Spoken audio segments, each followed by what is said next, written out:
புகழ் அனைத்தும் அகிலத்தாருக்கு ரப்பாகி அல்லாஹ் ஒருவனுக்கே உரித்தானது. சலவாத்தும் சலாமும் உயிருக்குயிரான நம் உயிரினும் மேலான கண்மணி நாயகம் முஹம்மது ரசூலுல்லாஹ் ஸல்லல்லாஹு அலைஹி வஸல்லம் அவர்கள் மீதும், அன்னாரின் வழியிலே வந்த சத்திய சஹாபாக்கள், தோழர்கள், நல்லவர்கள், குறிப்பாக இந்த நிகழ்விலே குழுமி இருக்கிற நம் அத்துணை பேர்கள் மீதும் அல்லாஹ்வின் பேரருள் என்றென்றும் உரித்தாவதாக. கண்ணியத்திற்கும் மரியாதைக்கும் உரிய இந்த நிகழ்வினுடைய தலைவர் அவர்களே, கண்ணியத்திற்குரிய இந்த பள்ளியினுடைய இமாம் அவர்களே, பாசத்திற்குரிய சகோதரர்களே, வருகை தந்திருக்கிற இஸ்லாமிய அன்பர்களே, ஒரு தலைப்பு இங்க கொடுத்திருந்தாங்க, ரமதானும் குர்ஆன். பொதுவாக நான் ஸ்டூடெண்ட் ஆஃப் குர்ஆன், எப்போ பார்த்தாலும் எதையுமே அதை குர்ஆன்ல இதில் என்ன சொல்லுது, இது என்ன சொல்லுது, இப்படின்னே தேடுறது ஒரு ஆசை. ஒரு நம்முடைய வாழ்க்கையினுடைய எல்லா பிரச்சனைகளுக்கும் குர்ஆன் என்ன தீர்வு சொல்லுது அப்படின்னு தேடுறதே ஒரு. அதனால இதுவரையும் நம்ம குர்ஆன்ல ரமதான்ல குர்ஆன் இறங்குச்சு, குர்ஆன் பெருமதி மிக்கது அப்படிலாம் பேசுறோம். அந்த குர்ஆனை எப்படி பார்க்கணும்னு ரமதானை எப்படி பார்க்கணும்னு குர்ஆன் ஒரு கண்ணாடியை கொடுக்குது. குர்ஆனை எப்படி பார்க்கணும்லாம் நம்ம பேசுறோம். அது ரமதான்ல இறங்குச்சு, அதை ரொம்ப புனிதப்படுத்தணும், அதை ரிசைட் பண்ணணும், ஓதணும் அப்படிங்கிறதுலாம் நமக்கு மாறி மாறி சொல்லப்படுது. ஆனா ஒரு வித்தியாசமான கண்ணாடியை குர்ஆன் கொடுத்து குர்ஆன் சொல்லுது, இந்த கண்ணாடியை போட்டு கொஞ்சம் ரம்ஜானை பாரு அப்படி சொல்றான் அல்லாஹ். இப்ப உங்களுக்கெல்லாம் இன்ஷா அல்லாஹ் அந்த கண்ணாடியை மாற்றி விடலாம் அப்படின்னு நினைக்கிறேன். இதுவரையும் நீங்கள் பார்த்த ரமலானை பற்றி உண்டான பார்வையும், இதுக்கப்புறம் ரமலானை எப்படி பார்க்கணும் அப்படிங்கிற பார்வை குர்ஆன் நமக்கு எப்படி சொல்லித்தருது. ஏன் அப்படின்னு சொன்னா, குர்ஆனுடைய பார்வையோடு பார்க்கிற போது எல்லாமே எளிமையாயிரும், எல்லாமே இயல்பாயிரும். நான் அடிக்கடி சொல்லக்கூடிய செய்தி, அல்லாஹு தஆலா குர்ஆன்ல டிராவல் பண்றவங்களுக்குன்னு சில கேரக்டர் வகுத்து கொடுத்தான், குவாலிட்டி. நீ குர்ஆனை படிக்கணுமா, அதுக்குள்ள போய் ஆராயணுமா அப்படின்னா உனக்கு சில கேரக்டரிஸ்டிக், சில தகுதிகள் வேண்டும் அப்படின்னு சொல்லிட்டு அல்லாஹ் நிர்ணயம் பண்றான். அப்படி இல்லை அப்படின்னு சொன்னா இந்த குர்ஆன் வழி கெடுத்துரும்னு சொல்றான். யுதில்லு பிஹி கஸீரன் வ யஹ்தி பிஹி கஸீரா. நினைச்ச மாதிரிலாம் தூக்கி வச்சுக்கிட்டு அப்படியெல்லாம் புரிஞ்சிட முடியாதுங்க. அல்லாஹ் அதுக்கு ஒரு ஸ்டெப் உண்டு. அந்த ஸ்டெப் என்ன அப்படிங்கறது ஆரம்பத்துல அல்லாஹ் சொல்றான், அலிஃப் லாம் மீம் தாலிகல் கிதாப் லா ரைப ஃபீ.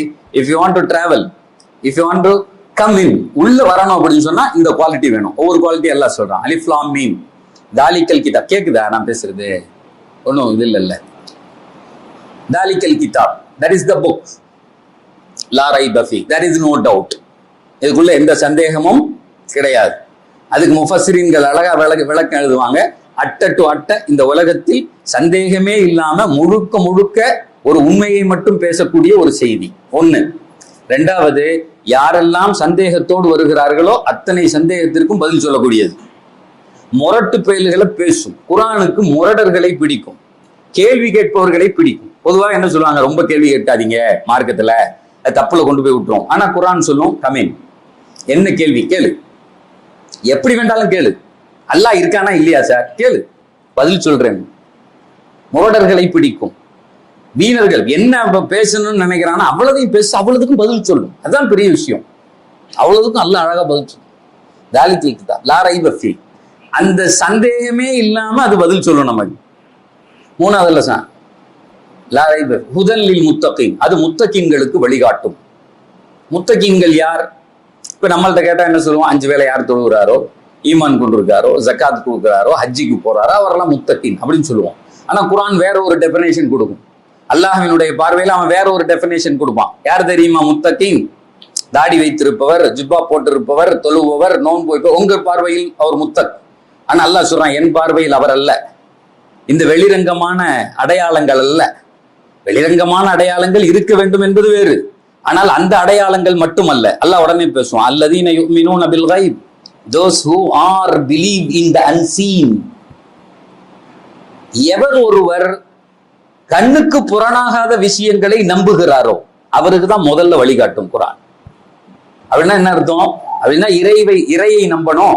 அடுத்த ஸ்டெப் நம்ம எங்க வைக்க போறோம்னு தெரியாது, அதை நம்பணும்.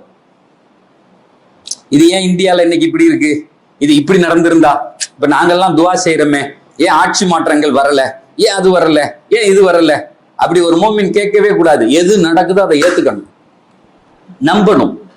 அதுக்கு பின்னாடி உள்ள ரகசியங்கள்லாம் நமக்கு புரியாது. அப்படி மாற்றங்கள் நடந்திருந்தால் நீங்கள் இல்லாமல் கூட போயிருக்கலாம். சில நேரங்கள்ல அல்லாஹ் முடிவு பண்ணுவான், எதை எங்க காய நவுத்துறங்கிறது அவனுக்கு தெரியும். உலகமே சேர்ந்து ஒரு முடிவை இப்படி நடக்க வேண்டும் என்று சொன்னாலும் இறைவன் எதை நாடுகிறான் அதுதான் நடக்கும். அப்ப பின்னாடி நடந்து முடிஞ்ச உடனே கேள்வி கேட்கறதுங்கிறதெல்லாம் கூடாது, பொருந்திக்கணும், அதை ஏத்துக்கணும், அதை அங்கீகரிச்சுக்கணும், அதை ஒத்துக்கணும். நிறைய விஷயங்கள்ல ஒத்துக்க மாட்டோம். அன்னைக்கு ஒரு நண்பர் சொன்னாரு, என்ன சேர்த்து இப்படி என்னங்க அப்படின்னா, ஏற்கனவே 2 பையன் இருக்கான், 3வது ஒரு பொம்பளை புள்ள வரும்னு பேரெல்லாம் ரெடி பண்ணி எல்லாத்தையும் சொல்லிட்டேன். எனக்கு எங்க வீட்டுக்கு ஒரு பொம்பளை புள்ள வரும், பார்த்தா பையன் பிறந்துட்டான், குடும்பமே சோகத்தில் ஆழ்ந்துட்டோம். நான் கேட்டேன், இது பொண்ணு பிறந்தாதான்டா சோகத்தில் ஆழ்வாங்க, நீ ஏன்டா இப்படி இருக்க, பொம்பளை புள்ள பிறந்துருச்சுன்னா? சில பேர்லாம் உள்ளே வரமாட்டான், பொம்பளை பிள்ளையா, ஒரே பொம்பளை பிள்ளையா பிதிக்கி தள்ளுறாள, என்ன போயிடுவாங்க. அதை ஏத்துக்க கூட மனசு இல்லை. பையன் பிறந்தாது, ஆனா அவர் சொல்றாரு பையனா பிறந்துட்டான் என்ன செய்யறது அப்படிங்கிறாரு. அப்ப நடந்து முடிஞ்சதுக்கு அப்புறம் அதை ஏத்துக்கிற மனம் நிலை நம்மள்ட்ட இல்ல. அந்த இடத்துல அல்லாஹ் சொல்லுவான், யுக்மினூன பில் கைப், நடப்பது எல்லாமே என் இறைவன் நடத்துகிறான் அப்படின்னு ஒருத்தன் நினைச்சப்ப அவனுடைய வாழ்க்கை ரொம்ப லேசாகி போகிறது. அந்த அக்செப்டன்ஸ் தானே. வெளியே நடக்கக்கூடிய எதுவுமே ஒரு மனுஷனுக்கு நிம்மதியையும் அல்லது அவனுக்கு சந்தோஷத்தையும் அல்லது வெறுப்பையும் எல்லாம் தந்துடாது. வெறுப்பையும் சந்தோஷத்தையும் தருவது உங்களுக்கு உள்ளே உள்ளதுங்குது குர்ஆன். ஒரு மனிதனுடைய சந்தோஷத்தை வெளியில உள்ளது நிர்ணயிக்கவே முடியாது. இந்த உலகத்திலே ஆக உச்ச சுகம் இருக்கிறதே, ஆக உச்ச சுகம் பெண்ணினால் அடையக்கூடிய சுகம் இருக்கிறதே. ஒரு மனுஷன் என்னதான் இருந்தாலும், எவ்வளவு பெரிய அழகியாக இருந்தாலும், அவன் உள்ளிருந்து பீறிட்டு வெளியிடுகிற அந்த சந்தோஷம் ஏற்படாட்டி அது சந்தோஷமே கிடையாது. உள்ளதான் இருக்குதுங்கிறது குர்ஆன். உள்ள சாப்பிடுகிற பொருள்ல ஒருத்தர் சாப்பிடுவார். அன்னைக்கு ஒரு கடையில சாப்பிட்டு இருக்கும்போது சாயங்காலம் வடை டீயும் அழகா போட்டிருக்கான். இன்னும் அழகான, இன்னைக்கு மாஸ்டர் மாறிட்டாராயா, என்ன இப்படி போட்டிருக்கான்னு என் நண்பர் என்கிட்ட கொஞ்சம் இப்படி பேசி 2 நிமிஷம் ஆகல, பக்கத்துல ஒருத்தர் வந்து நின்று சாப்பிட்டு சொல்றாரு, மண்ணு மாதிரி இருக்கு வடை, இந்த பய அப்படித்தான்டா போடுறான், ஆனா சாப்பிட்டுக்கிட்டு இருக்க எங்களுக்கு அருமம், ஆமா அது மதுரமா இருக்கு. ஆனா அவர் சொல்றாரு, இப்ப பிரச்சனை எதுல இல்ல, வடையில இல்ல, வாயில இருக்கு. ஒரே வீட்டுல 5 பேர் 10 பேர் சமைச்சு சாப்பிடுறாங்க. ஒருத்தர் சொல்றாரு அருமையான சாப்பாடு, இன்னும் சொல்ல உப்பே இல்லை. சார் உன்னை புரிஞ்சுக்கலுங்க, நமக்குரிய அந்த சுகத்தை தருவது இறைவன். இந்த உலகத்துல எல்லாமே நியூட்ரல், எல்லாமே நியூட்ரல். தென்றலாய் வீசுகிற காற்று திடீரென்று அல்லாஹ் சொல்லிவிட்டால் உங்களை தூக்கி பூமியில் அடிக்குதா இல்லையா? இப்படி சாயங்காலம் நேரம் நடந்து போகும்போது அந்த காத்து நம்ம மேல போன அப்படியே சிலுன்னு என்னமா இருக்கு காத்து அப்படின்னு சொல்றாரு. அதே புயலாக வீசும் போது உன்னை தூக்கிட்டு போய் வெளியே அடிக்கிட்டு சாத்துது. ஒரு வெயிலும் அப்படித்தான், ஒரு மழையும் அப்படித்தான். உலகத்தில் இருக்கக்கூடிய எல்லாமே ரப்பினுடைய கட்டுப்பாட்டில் உள்ளது. அதைத்தான் குர்ஆன் அழகா சொல்லும், இந்த பொருள்கள் எந்த காலமும் உனக்கு எந்த சோதனையும் தந்துவிடவே முடியாது. இறைவன் நாடியதை அது செய்யும். ஒரு நேரத்துல ஒரு தப்சீருக்கு, ஒரு ஆயத்துக்கு தப்சீர் சொல்லிட்டு இருந்தேன். அல்லாஹ் ஒரு திருக்குர்ஆனுடைய வசனத்திலே சொல்லுகிறான், இஸ்தக்ஃபிரு ரப்பக்கும் இன்னஹு கான கஃபாரா யுர்சிலிஸ் ஸமாஅ அலைக்கும் மித்ராரா வயும்திதுக்கும் பிஅம்வாலின் வபனீன வயஜஅல் லக்கும் அன்ஹாரா மா லக்கும் லா தர்ஜூன லில்லாஹி வகாரா. a beautiful verse in the Quran. ஒரு அற்புதமான வசனம். இஸ்தக்ஃபிரு ரப்பக்கும் இன்னஹு கான கஃபாரா. அட உங்களுக்கு என்ன ஆச்சு, நீங்க செஞ்ச பாவத்துக்கு கொஞ்சம் மன்னிப்பு தான் தேடுங்களேன். குர்ஆன் சொல்லுகிறது. எல்லாரும் செய்யற பாவமும் கண்ணுக்கு தெரியும், ஆனா இவர் ஏதோ அவுளியா மாதிரியே பேசிட்டு இருப்பார். நிறைய நேரம் பாவம் மன்னிப்பு தேடினா இவன் யோசிக்கிறான், நம்ம என்ன செஞ்சோம் பாவம் தேடுறது, நான் என்ன தண்ணி அடிச்சேன்னா, இல்ல வேற ஏதாவது செஞ்சேனா, இல்ல வட்டி வாங்கினானா, இல்ல என்னையா செஞ்சேன் நான் பாவம் மன்னிப்பு. எல்லாம் சொல்றான் பாவம் செய்யாட்டி இங்க இருக்கவே முடியாதுங்கண்ணா. இது இந்த உலகம் இருக்கிறது உனக்கே தெரியாம உன்னை சுத்தி நிகழும். போன 2 வாரத்துக்கு முன்னாடி எங்களுடைய மாணவர்களுக்கு ஒரு ஹதீஸ் பாடம் நடத்திட்டு இருந்தேன். அதுல இருந்து ஆச்சரியப்பட்டு கேள்வி கேட்டான். அந்த ஹதீஸை கூட அங்க முகமது குர்ஆன்ல சொன்னேன். அல்லாஹ் சொன்னா, நீங்கள் எல்லாம் பாவம் இல்லாமல் ஆகிவிட்டீர்கள், எல்லாம் அவுலியாவாயிட்டான் 100%. 24 கேரட். அல்லாஹ் சொல்றான், நீ எனக்கு தேவையில்லை, இந்த உம்மத்தை அப்படியே அழித்து விட்டு இன்னொரு கூட்டத்தை கொண்டு வருவேன். அவன் காலையில பாவம் செய்வான், சாயங்காலம் என்கிட்ட மன்னிப்பு கேட்பான். ஆஹா, நான் அதை விரும்புவேங்கிற அல்லாஹ். பாவமே செய்யாமல் ஒரு கூட்டம் நீங்கள் ஆகிவிட்டால் உங்களை அழித்து விட்டு இன்னொரு கூட்டத்தை கொண்டு வருவேன். அவன் பாவம் செய்வான், செய்து விட்டு என்னிடத்திலே வந்து மன்னிப்பு கேட்பான். அதுல என்ன தெரியுமா அர்த்தம்? என்னை மன்னிக்கிற ஒருத்தன் இருக்கிறான்னு அவன் நினைக்கிறான் இல்லையா, அதை நான் விரும்புறேன்டாங்கிறான். What a beautiful verse. நான் சொல்றது புரியுத? ரொம்ப மெல்லிய ஒரு ஒரு ஒரு ஒரு இலையானது. அல்லாஹ் நம்மள்ட்ட இருந்து விரும்புறது அவன்கிட்ட வரணுங்கிறது. அல்லாஹ் என் பாவத்தை மன்னிடான். இன்னலஹு ரப்பன் யக்ஃபிரு துனூப. அந்த ஹதீஸ்ல வருகிறது, எனக்கு ஒரு ரப்பு இருக்கிறான், நான் என்னதான் பாவம் செய்தாலும் அவனிடத்துல போய் கையை தூக்கினால் மன்னிப்பான்டா. அப்படிங்கறத நம்பிக்கைங்க. நல்லா அப்ப நான் உன்னை பார்ப்பேன், மன்னிக்க மட்டும் செய்ய மாட்டேன், அடுத்த கட்டத்துக்கு உன்னை ஏற்றி விடுவேங்க. நிறைய நேரங்களில் நிறைய பாவம் செய்தவர்கள் தான் அல்லாஹ்வினுடைய இறைநேச செல்வர்களாக மாறி போயிருக்கிறார்கள். அதனால இது ஒரு தொடர் ஒரு என்னது அப்படியே போயிட்டு இருக்கு. அப்ப அந்த ஆயத்துக்கு விளக்கம் சொல்லும் போது அல்லாஹ் சொல்றான், நீங்கள் பாவ மன்னிப்பு கேளுங்கள். இஸ்தக்ஃபிரு ரப்பக்கும் இன்னஹு கான கஃபாரா. கண்டிப்பா உங்களை மன்னிப்பான். யுர்சிலி ஸமாஅ அலைக்கும் மித்ராரா. தொடர்படியாக வருகிற மேகங்களை அவன் உங்கள் மீது அனுப்பி வைப்பான். அந்த ஆயத்தே ஒரு அற்புதமான ஆயத்து. தொடர்படியாக வருகிற மேகங்களை உங்களின் மீது அவன் அனுப்பி உங்களுக்கு குழந்தை செல்வங்களை, பொருளாதார செல்வங்களை அவன் தருவான்.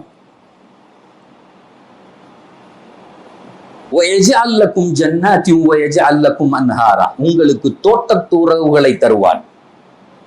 கீழே ஓடிக்கொண்டிருக்கக்கூடிய ஆறுகளை தருவான். ஒரே செய்தி தான், நீ பாவம் மன்னிப்பு.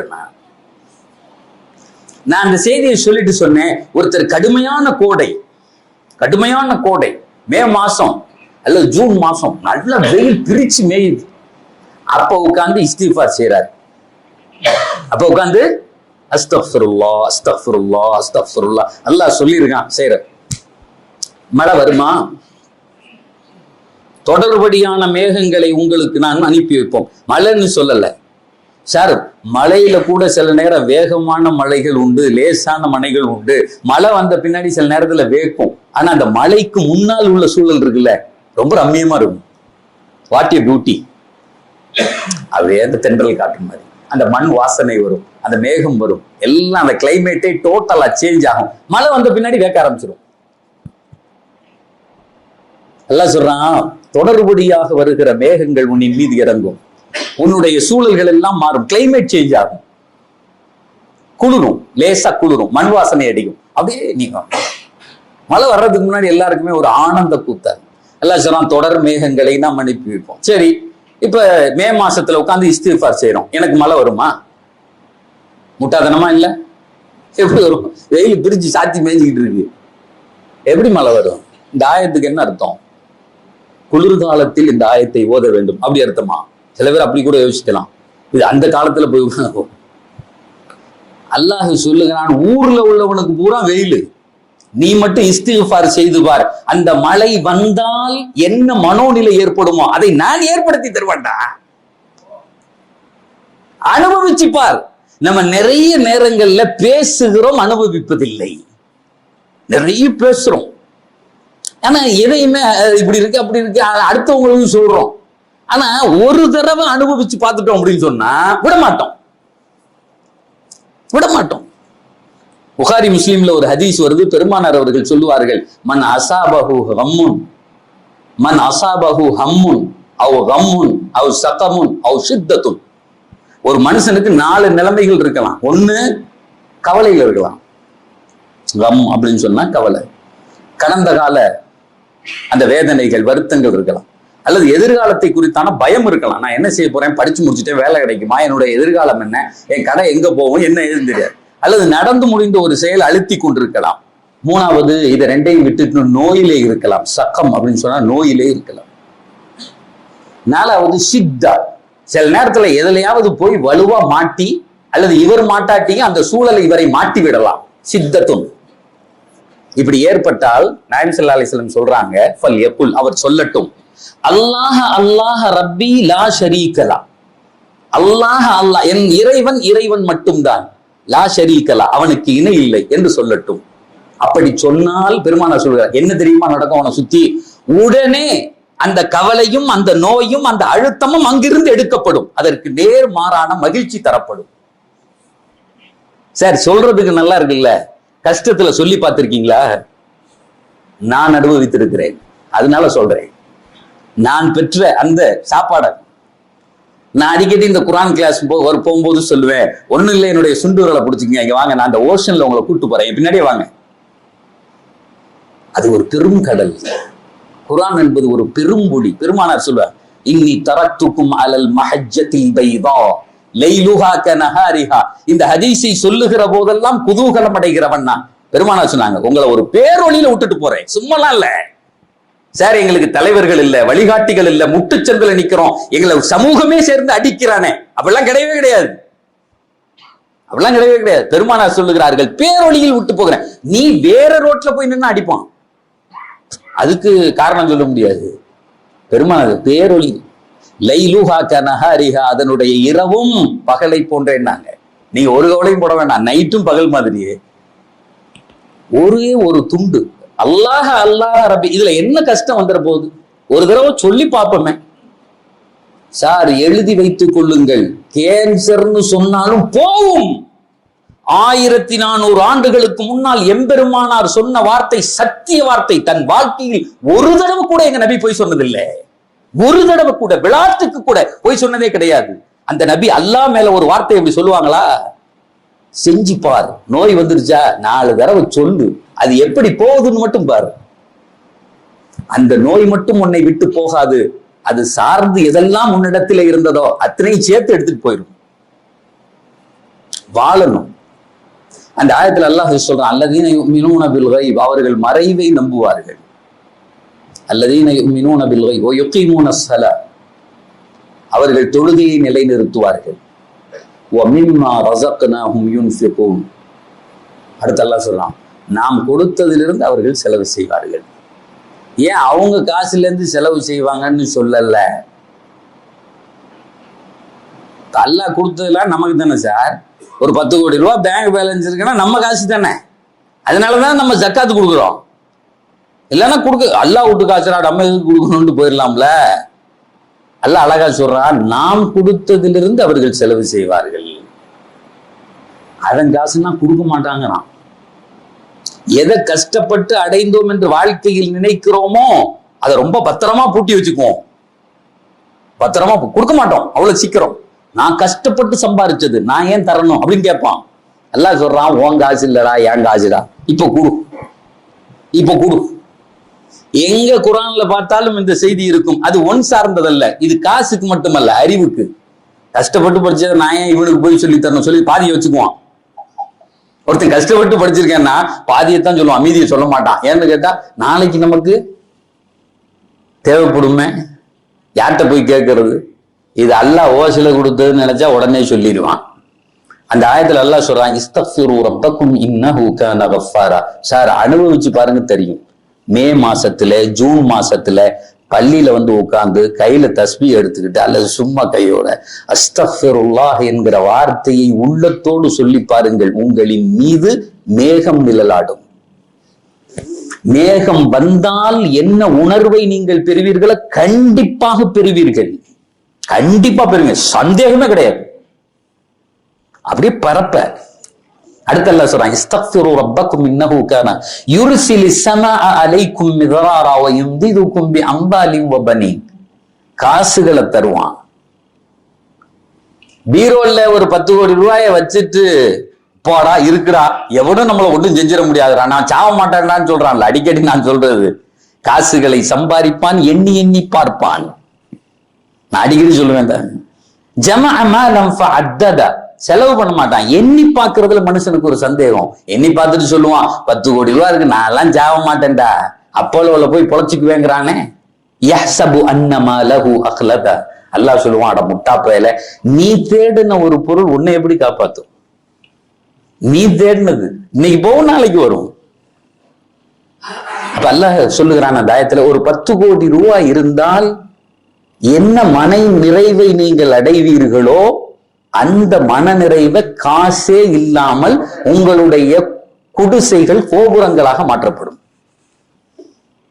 நான் சொல்றது, நீங்க இருக்கிறது குடிசைதான், ஆனா ஒரு கோபுரத்துல இருந்தா என்ன ஃபீல் கிடைக்குமோ அந்த வார்த்தையை சொன்ன உடனே கிடைக்கும். இந்த குர்ஆனுடைய பார்வையை வாழ்க்கையை ஒரு வித்தியாசமான கோணத்தில் நம்மை பார்க்க வைக்கிறது. அந்த அடிப்படையில இப்ப திருக்குர்ஆன் நோன்பை பற்றி என்ன சொல்லுகிறது? ஹஜ்ரத் அவங்க தொடர்ந்து 2 வாரங்கள் பேசி இருக்கிறார்கள். இன்ஷா அல்லாஹ் அடுத்த வாரம் குர்ஆனை பத்தியும் பேச இருக்கிறார்கள். அது உண்மையிலே மிகச்சிறந்த ஒரு தகவல்களாக இருக்கும். இந்த நேரத்துல இந்த குர்ஆன் குறித்து நம்முடைய வேதம் நமக்கு என்ன சொல்லி தருகிறது? இந்த எந்த கண்ணாடியை மாட்டிக்கிட்டு நம்ம ரமலானை பார்க்கணும். ரமலான் வருது அப்படின்னாலே நமக்கு ஒரு புலகாங்கிதம், நமக்கு ஒரு பெரிய சந்தோஷம். அதுல முக்கியமான இன்னைக்கு ஒரு நல்ல செய்தி என்ன அப்படின்னு சொன்னா, ரமலானுக்கு முதல் நாள் இரவு பெருமானார் எங்களை எல்லாம் ஒன்று கூட்டினார்கள். கூட்டி விட்டு சொன்னாங்க, கத அவல்லக்கும் ஷஹருன், நாளைக்கு உங்களுக்கு ஒரு நாள் வருது, ஒரு மாதம் வருகிறது, ஒரு மிகச்சிறந்த மாதம். இன்னைக்கு இது நம்ம இப்ப பேசுறது ஒரு சுன்னத்து. எங்க ரசூலுல்லாஹ் தங்களுடைய சஹாபாக்கள் இப்படி கூட்டி சொன்னார்கள். முதல் நாள் ஷாபானுடைய கடைசி நாளிலே கூட்டி, கத அவல்லக்கும் ஷஹருன் ஃபீஹி லைலத்துன் கைரும் மின் அல்ஃபி ஷஹர், அது உங்களுக்கு 1000 மாதங்களை விட சிறந்த ஒரு நாளை இரவை கொண்டு வரும் என்று பேசினார்கள். சரி, இப்ப குர்ஆனை ரமலானை குறித்து குர்ஆன் என்ன பேசுது, எப்படிப்பட்ட பார்வை சொல்லுகிறது? மொத்த குர்ஆன்லையும் அங்கங்க நீங்கள் தொழுங்கள், ஜக்காத் கொடுங்கள் அப்படின்னு அல்லாஹ் பேசுறதை விட்டு போட்டு நேரடியாக ரமலானிலே நோன்பு பிடிப்பதை பற்றி மட்டும் குர்ஆன் எங்க பேசுதுன்னு பார்த்தா வெறும் 5 வசனங்கள் தான், அதை தாண்டி இல்லவே இல்லை. மொத்த குர்ஆன்லையும் 5 வசனத்துல, சூரத்துல் பக்ரால அல்லாஹ் தஆலா 5 வசனத்துல அதை குறித்து பேசுகிறார். இந்த 5 வசனத்தை மட்டும் உள்வாங்கணும்னா ஒரு பெரிய தகவல்கள் நமக்கு அதன் வழியாக நமக்கு கிடைக்கும். அந்த 5 வசனத்துல 3 செய்திகள் இந்த திருக்குர்ஆனுடைய ஆயத்திலிருந்தும், 2 செய்திகள் பெருமானார் ரசூலுல்லாஹி ஸல்லல்லாஹு அலைஹி வஸல்லம் அவர்களும் நமக்கு ஒரு கண்ணாடியா போட்டு விட்டாங்க. அதனால இப்ப முதல் செய்தியாக திருக்குர்ஆன் சொல்லுகிறது, இந்த வசனத்தை நம்ம மாறி மாறி கேட்டிருப்போம். எப்பெல்லாம் ரமலான் வருகிறதோ நம்முடைய சின்ன பிள்ளைகள் இருந்து நாம் கேட்டிருப்போம்.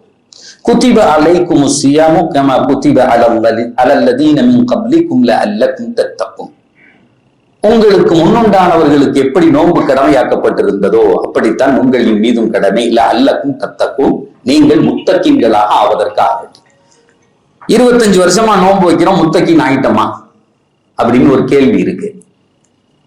25 வருஷமா நோன்பு வைக்கிறோம், 50 வருஷமா நோன்பு வைக்கிறோம், நாங்கெல்லாம் முத்தகீன் ஆயிட்டோமா? அப்படி முத்தகீன் ஆயிட்டோமா அப்படின்னு கேள்வி கேட்கறதுக்கு முன்னாடி முத்தகீன் என்பதை நான் எப்படி தெரிந்து கொள்வது? அப்படி ஒரு செய்தி இருக்குல்ல, நான் முத்தகீன் ஆயிட்டேன்னு ஒரு செல்ஃப் ரியலைஸ், ஒரு செல்ஃப் டெஸ்ட், வேர் ஐ அம், நான் எங்க இருக்கேன், இந்த நோன்பினுடைய பார்வையில் நான் எங்கே இருக்கிறேன் அப்படிங்கிறத பார்த்துக்கிறதுக்கு.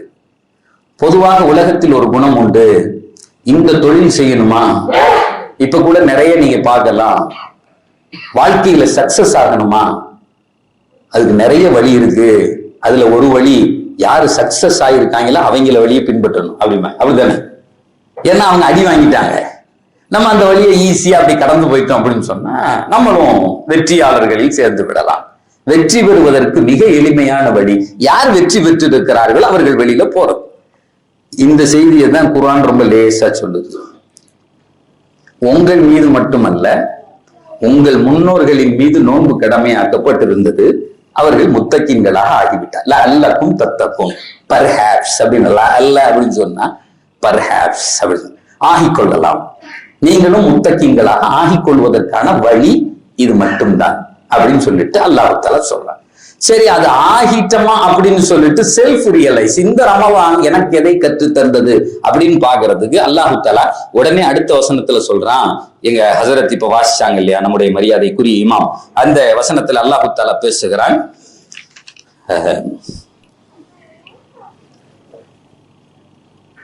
ஐயாமம் ஷஹரு ரமலான் அல்லதி உன்சில ஃபீஹில் குர்ஆன், இந்த மாதம் இருக்கிறது அது குர்ஆன் இறங்கிய மாதம். ஷஹரு ரமதான் அல்லதி உன்சில ஃபீஹில் குர்ஆன். குர்ஆன் இறங்குச்சு. குர்ஆன் இந்த மாசத்துல இறங்குச்சு, அவ்வளவுதான். அப்புறம் என்ன, அந்த மாசத்தை எல்லாம் விட்டான்.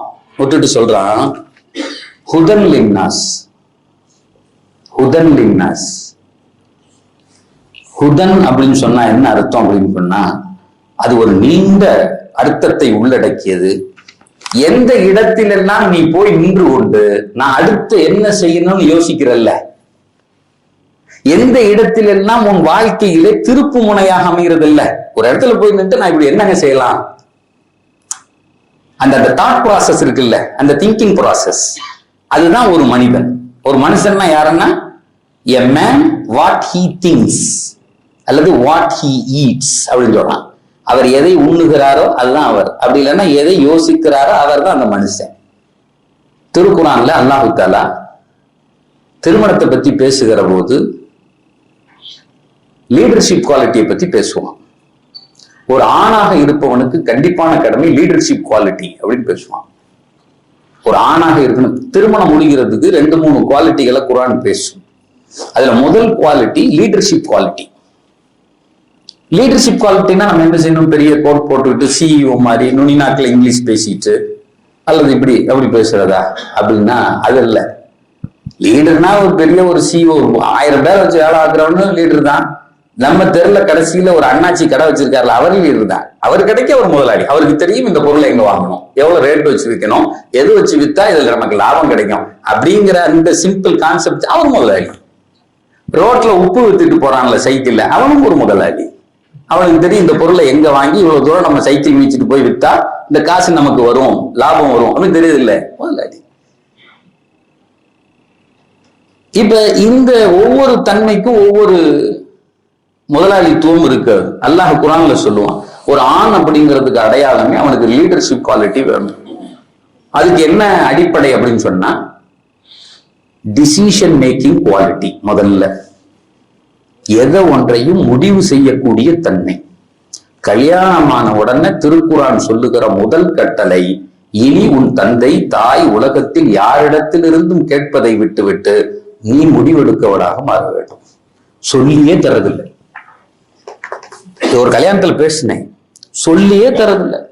அவன் அப்படியே மண்டையை கழுவி வீட்டுக்குள்ளே வச்சு அத்தாதான் எல்லா முடிவும் எடுப்பார். எடுக்க கூடாதுங்குது மார்க்கம். டிசிஷன் மேக்கிங் 1000 பேரிடத்தில் கேட்கலாம், அதுல உங்க அத்தாவும் ஒருத்தர். குடும்பம்னு வந்த பின்னாடி 1000 பேர்த்த கேட்கலாம், அதுல உங்க அத்தாவும் ஒருத்தர், உங்க அம்மா ஒருத்தர். முடிவு நீ எடுக்கணுங்கிறான்ல, யாரையும் கேட்கக்கூடாது. டிசிஷன் மேக்கிங் முதலாக அதுல என்ன செய்யறது, முடிவை எடுத்து பழகுதல். ஏன் அப்படின்னு கேட்டா, இன்னைக்கு சாதாரணமா யோசிச்சு பாருங்க, ஒரு பெரிய கம்பெனி ஒரு 1000 பேர் வேலை பார்ப்பான். ஒருத்தன் செக்யூரிட்டியா இருப்பான், ஒருத்தன் மேனேஜரா இருப்பான், ஒருத்தன் வேலை செய்வான், ஒருத்தன் டிரைவரா இருப்பான். இந்த 1000 பேருக்கும் சேர்த்து யோசிக்கிறவன் யார் தெரியுமா, முதலாளி. அவன் ஒரு சின்ன ரூம்ல ஏசியை போட்டு உட்கார்ந்துருப்பான்.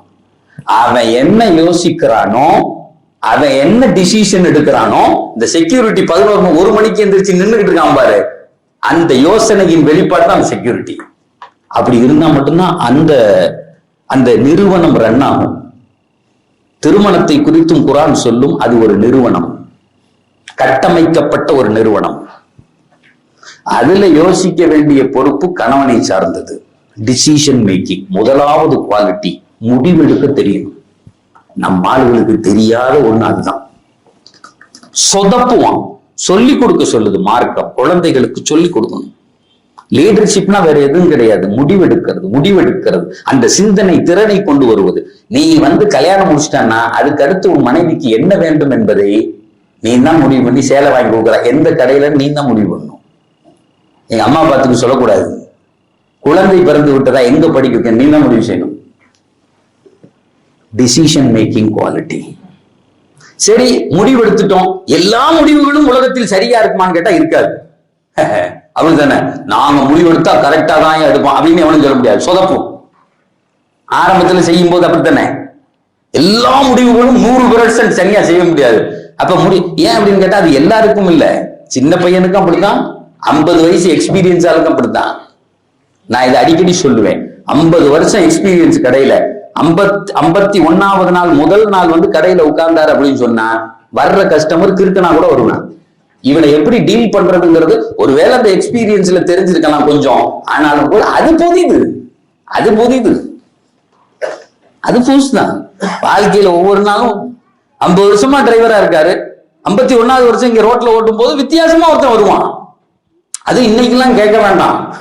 அந்த பசங்க அந்த வண்டியில எப்படி வர்றானே தெரியாது, ரோட்ல வரானா வண்டி மேல ஏறி வரானு தெரியலையே, முறுக்கிட்டு வர்றான்ல. இவனை எப்படி டீல் பண்ணி வண்டியை ஓட்டுறதுங்கிறது அன்னைக்கு சேலஞ்சபிள் லைஃப். அது புதிது, ஒவ்வொரு நாளும் புதிது. 50 வருஷம் ஆயிடுச்சு கண்ணை மூடிட்டு அப்படிலாம் ஓட்ட முடியாது சார் வண்டிய. ரியாலிட்டின்னு ஒண்ணு இருக்கு. சரி, அப்படி செய்யும் போது நம்ம இது தப்பா சரியா என்ன செய்யறதுன்னு தெரியலன்னா அப்போ ஒரு குவாலிட்டி இஸ்லாம் சொல்லுகிறது. அப்போ ஒரு குவாலிட்டி சொல்றது. ஒன்னாவது டிசிஷன் மேக்கிங், ரெண்டாவது ப்ராப்ளம் சால்விங். யார் முடிவெடுக்கிறானோ அவனுக்கு தான் அந்த பிரச்சனையை சரி பண்ண தெரியும். 1000 பேர்கிட்ட நீ யாராவது ஒண்ணு சொல்லிட்டு பஞ்சாயத்து வந்தவொன்னு அத்தாமா அவனை விட்டுருவாங்க, மாப்பிள்ளைய பாத்துக்கடா உன் குடும்பம் நீ என்ன செய்யறியே தெரியாதுவான். முடிவெடுக்க தெரியாது, ஏன்னா அவன் அங்க நம்பில இருக்கான். முடிவெடுக்கணும், அந்த பிரச்சனைகளுக்கு சொல்யூஷன் சொல்லணும். இந்த ரெண்டும் தான் தலைமைத்துவத்தின் பண்பு என்பதை குறித்து ஒரு ஆணிடத்தின் இதை பத்தி கிட்டத்தட்ட ஒரு 1.5 மணி நேரம் பேச வேண்டியிருக்கும். சூரத்துல் மாயிதால அல்லிமு ரிஜாலக்கும் சூரத்துல் மாயிதா, டீச் யுவர் மென் ஆர் சன் த சூரத்துல் மாயிதா. பெருமானார் சொல்லுவார்கள், உங்களுடைய ஆண் குழந்தைகளுக்கு மறக்காமல் சூரத்துல் மாயிதாவினுடைய விளக்கத்தோடு சொல்லி கொடுத்து விடுங்கள்.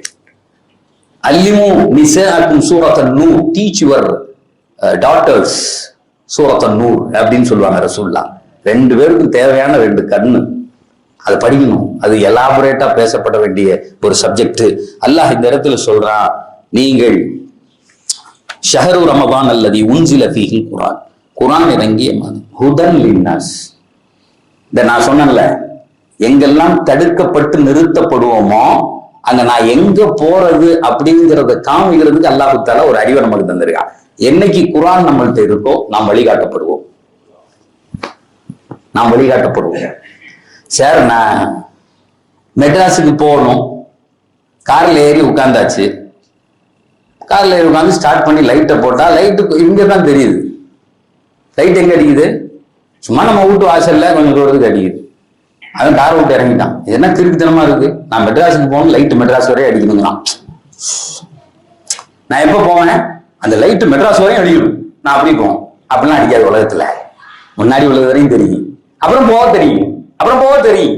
அப்படித்தானே, அப்படித்தானே உலகத்துக்குன்னு சொல்லிட்டு ஒரு சுன்னத்து இருக்கிறது.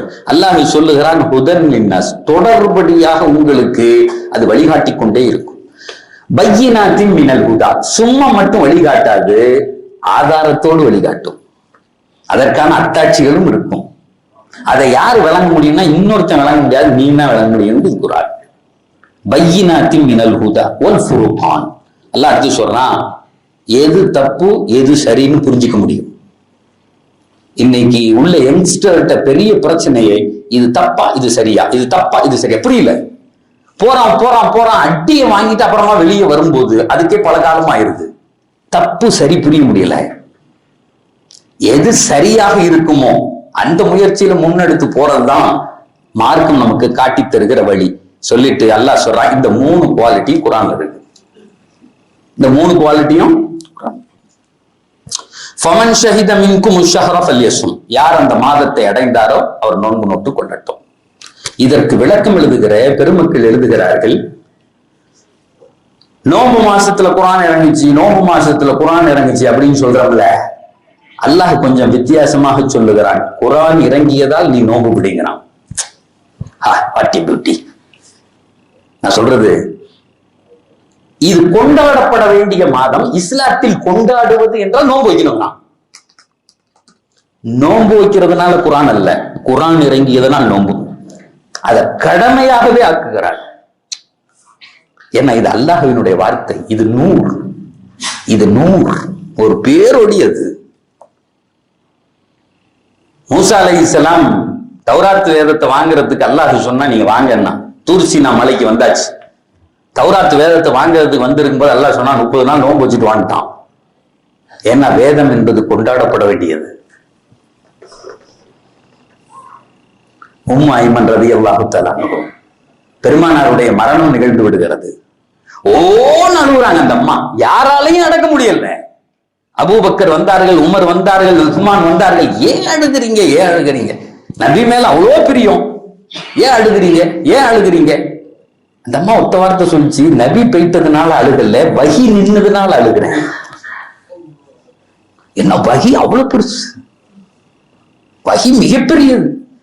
அது இறங்குகிற காலம் எல்லாம் அல்லாஹ் புரொடெக்ட் பண்ணி வச்சிருந்தான். நபி இறங்குறதுக்காக வேண்டியே அல்லாஹ் தேர்ந்தெடுத்த புண்ணிய பூமி இருக்கிறதே, அது அம்னு நிறைந்த பூமி. குர்ஆன்ல அல்லாஹ் சொல்லுவான், அது அமீனா, அந்த பூமி இருக்கிறதே அது நிம்மதிப்படுது. நபி இருந்த அந்த கருவறை இருக்கிறது, அந்த அம்மாக்கு பேரே ஆமினான்னு வச்சாங்க. யார் சொல்லி கொடுத்து வச்சா? அல்லாஹ் வைக்க வச்சான். இது யாரு தெரியுமா? எம்பெருமானார் வஹியை இறங்க போகிறவர்கள் இருக்க போகிற இடம் ஆமினா. ஆமினான்னா நிம்மதி பெற்றவன் அர்த்தம்.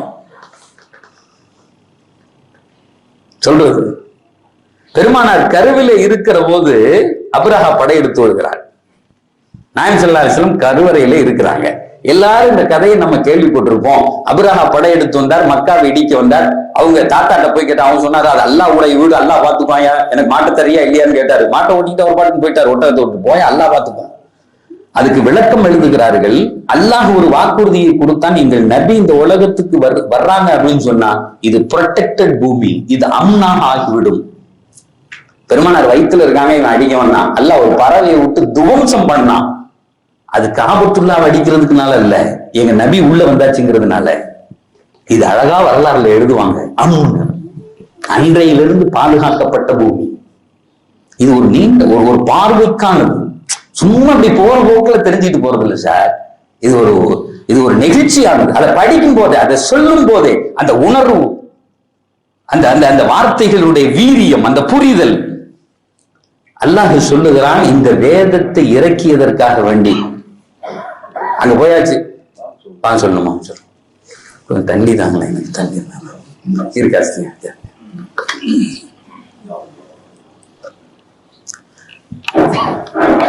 எவ்வளவு நேரம் பேசணும்? முடிச்சுக்கிறேன். எத்தனை மணிக்கு தொழுது? பிஸ்மில்லாஹிர் ரஹ்மானிர் ரஹீம். மூசா அலைஹிஸ்ஸலாம் அவர்கள் தௌராத்த வேதத்தை வாங்குறதுக்காக வேண்டி அல்லாஹ் கூப்பிட்டு இருந்தான். அப்ப சொன்னா, நீங்க நோன்பு வச்சுட்டு வாங்க. ஏன் அப்படின்னா, வேதம் அப்படிங்கிறது ஒரு கொண்டாடப்பட வேண்டிய செய்தி அது.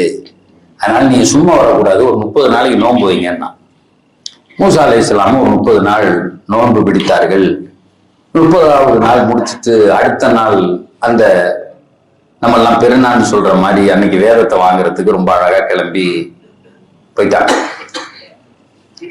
அங்க போன உடனே அல்லாஹ்வினுடைய அந்த தீதார், அந்த காட்சியோ அல்லது வேதமோ கிடைக்கல. மலக்குமார்கள் இறங்கிக்கிட்டே இருக்காங்க. இறங்கி மூசா அலைஹிஸ்ஸலாம்கிட்ட கேட்குறாங்க, என்ன ஆச்சு, என்ன நடந்துச்சு அப்படின்னு. ஒன்றும் நடக்கலையே, அல்லாஹ் வேதத்தை கொடுக்கறதுக்கு கூப்பிட்டான், நோன்பு வைக்க சொன்னா, நோன்பு வச்சுட்டு வந்தேன். இன்றைக்கு உங்களுக்கு வேதம் இல்லை, அப்புறம் வஹி வருது. அல்லாஹ் வஹி அறிவிப்பு செய்யறான். அந்த மூசா அலைஹிஸ்ஸலாம் அவர்களை போய் இன்னும் 10 நாள் நோன்பு வச்சுட்டு வர சொல்லிட்டான். என்னடா 30 நாள் நோன்பு வச்சுட்டு வந்தோம், நிலைமை இப்படி ஆகி போச்ச. கேக்குறாங்க ஜிப்ரீல்கிட்ட, ஏன் அல்லாஹ் என் மேல கோபம் இருக்கானா, என்ன பிரச்சனை? ஜிப்ரீல் அலைஹிஸ்ஸலாம் சொன்னாங்க, அல்லாஹ் உங்களை நோன்பு வைத்த நிலையில் அப்படியே வர சொன்னான்.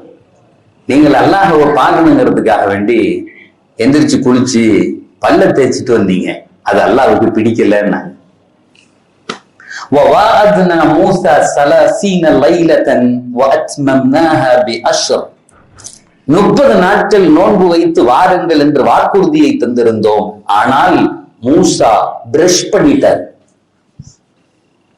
அல்லாஹ் சொல்றான், அந்த நோன்பினுடைய அந்த நோன்பாளியின் வாடை இருக்கிறது அல்லவா, இறைவனிடத்தில் கஸ்தூரிக்கு சமமானது. உடனே சொன்னோம், எப்படி வாயை கழுவுன, திரும்ப போங்கன்ட்டான்ல. திரும்ப வந்தாங்க, திரும்ப 10 நாள் நோன்பு வச்சாங்க, பிரஷ் பண்ணல, வந்தாங்க. அல்லாஹ் வேதத்தை ஆயத்து சொல்லுகிறது, குர்ஆனுடைய ஆயத்து. நோன்பிற்கென்று ஒரு மகத்துவம் உண்டு. பெருமானார் ரசூலுல்லாஹி ஸல்லல்லாஹு அலைஹி வஸல்லம் திங்கள் கிழமையில் நோன்பு வைப்பார்கள். நோன்பு வச்சுட்டு சொல்லுவாங்க, நான் அன்றைக்கு பிறந்த தினம், அதனால் நான் நோன்பு வைக்கிறேன். நான் இன்னைக்கு பிறந்தேன், அதனால நோன்பு வைக்கிறேன். பிறந்ததுக்காக வேண்டிலாம் அப்படி கொண்டாடலாமா அப்படின்னு கேட்கிறாங்கல்ல. ஏன் பெருமானார் நான் பிறந்தேன், உலித்துஃபி, அன்றைய நாளில் நான் சார், பெருமானாருடைய பிறப்பு ஒரு பேரொழி, சாமானியமான.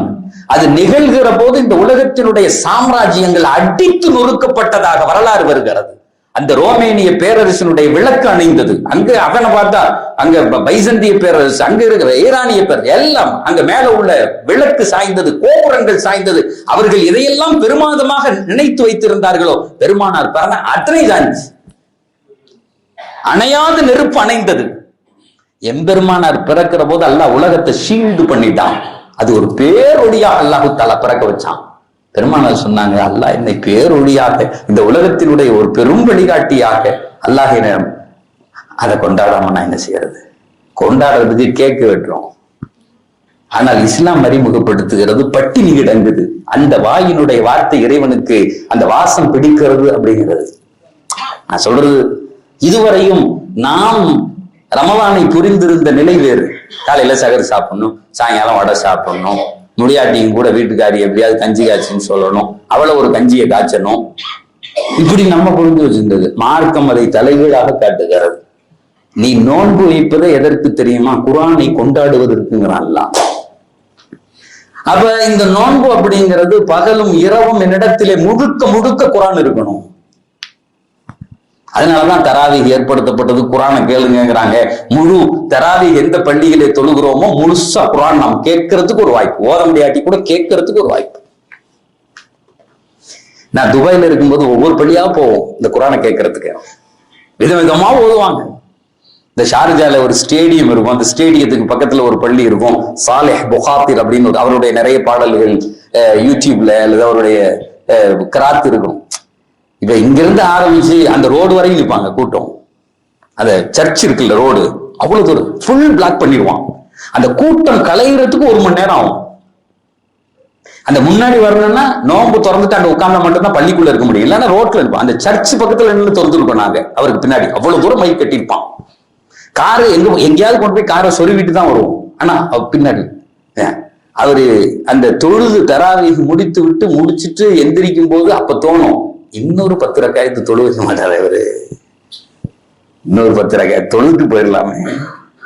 அப்படியே இருக்கும் அந்த குர்ஆன். அந்த ஓதுற ஸ்டைலுக்கும். கொய்த்துக்கு ஒரு நிகழ்ச்சிக்கு போயிருந்தேன். அவர் அஃபாசி பின்னாடி தொழுகணும்னு ஆசை. அவருடைய அந்த பாரம்பரிய பள்ளியில இப்ப நம்ம எல்லாம் கேட்கிறோம்ல நிறைய கிராத் அஃபாசி, அவர் பின்னாடி அந்த பள்ளிக்கு நான் கூப்பிட்டு போங்கன்னு ஒரு 10 நாள் அவர் பின்னாடி குட்டையா நாள் இவ்வளவு வேடம் தான் இருக்காரு. அவர் நேரில் போயிருக்கேன். பின்னாடி எந்த மாதிரி அல்லாஹ்வினுடைய குர்ஆன் இருக்கு, சாதாரண வலிந்து அனுப்பி விட்டாங்க. பிறவி கவிஞர், ரத்தத்துல கவிதை. அதை கூப்பிட்டு அபூஜஹல் கூப்பிட்டு சொன்னான், இவர் முகம்மது என்னெல்லாம் பேசிட்டு இருக்காரு, நீ தான் லாயக்கான அது உள்ள போய அடிச்சு துவம்சம் செய்யணும். அவர் பேசுற பேச்ச ஒன்னொன்னு காலி பண்ணணும். அரபு நாட்டினுடைய கவிஞர்களை உச்சி குடுமைய பிடிச்ச ஆட்டினவை நீ போய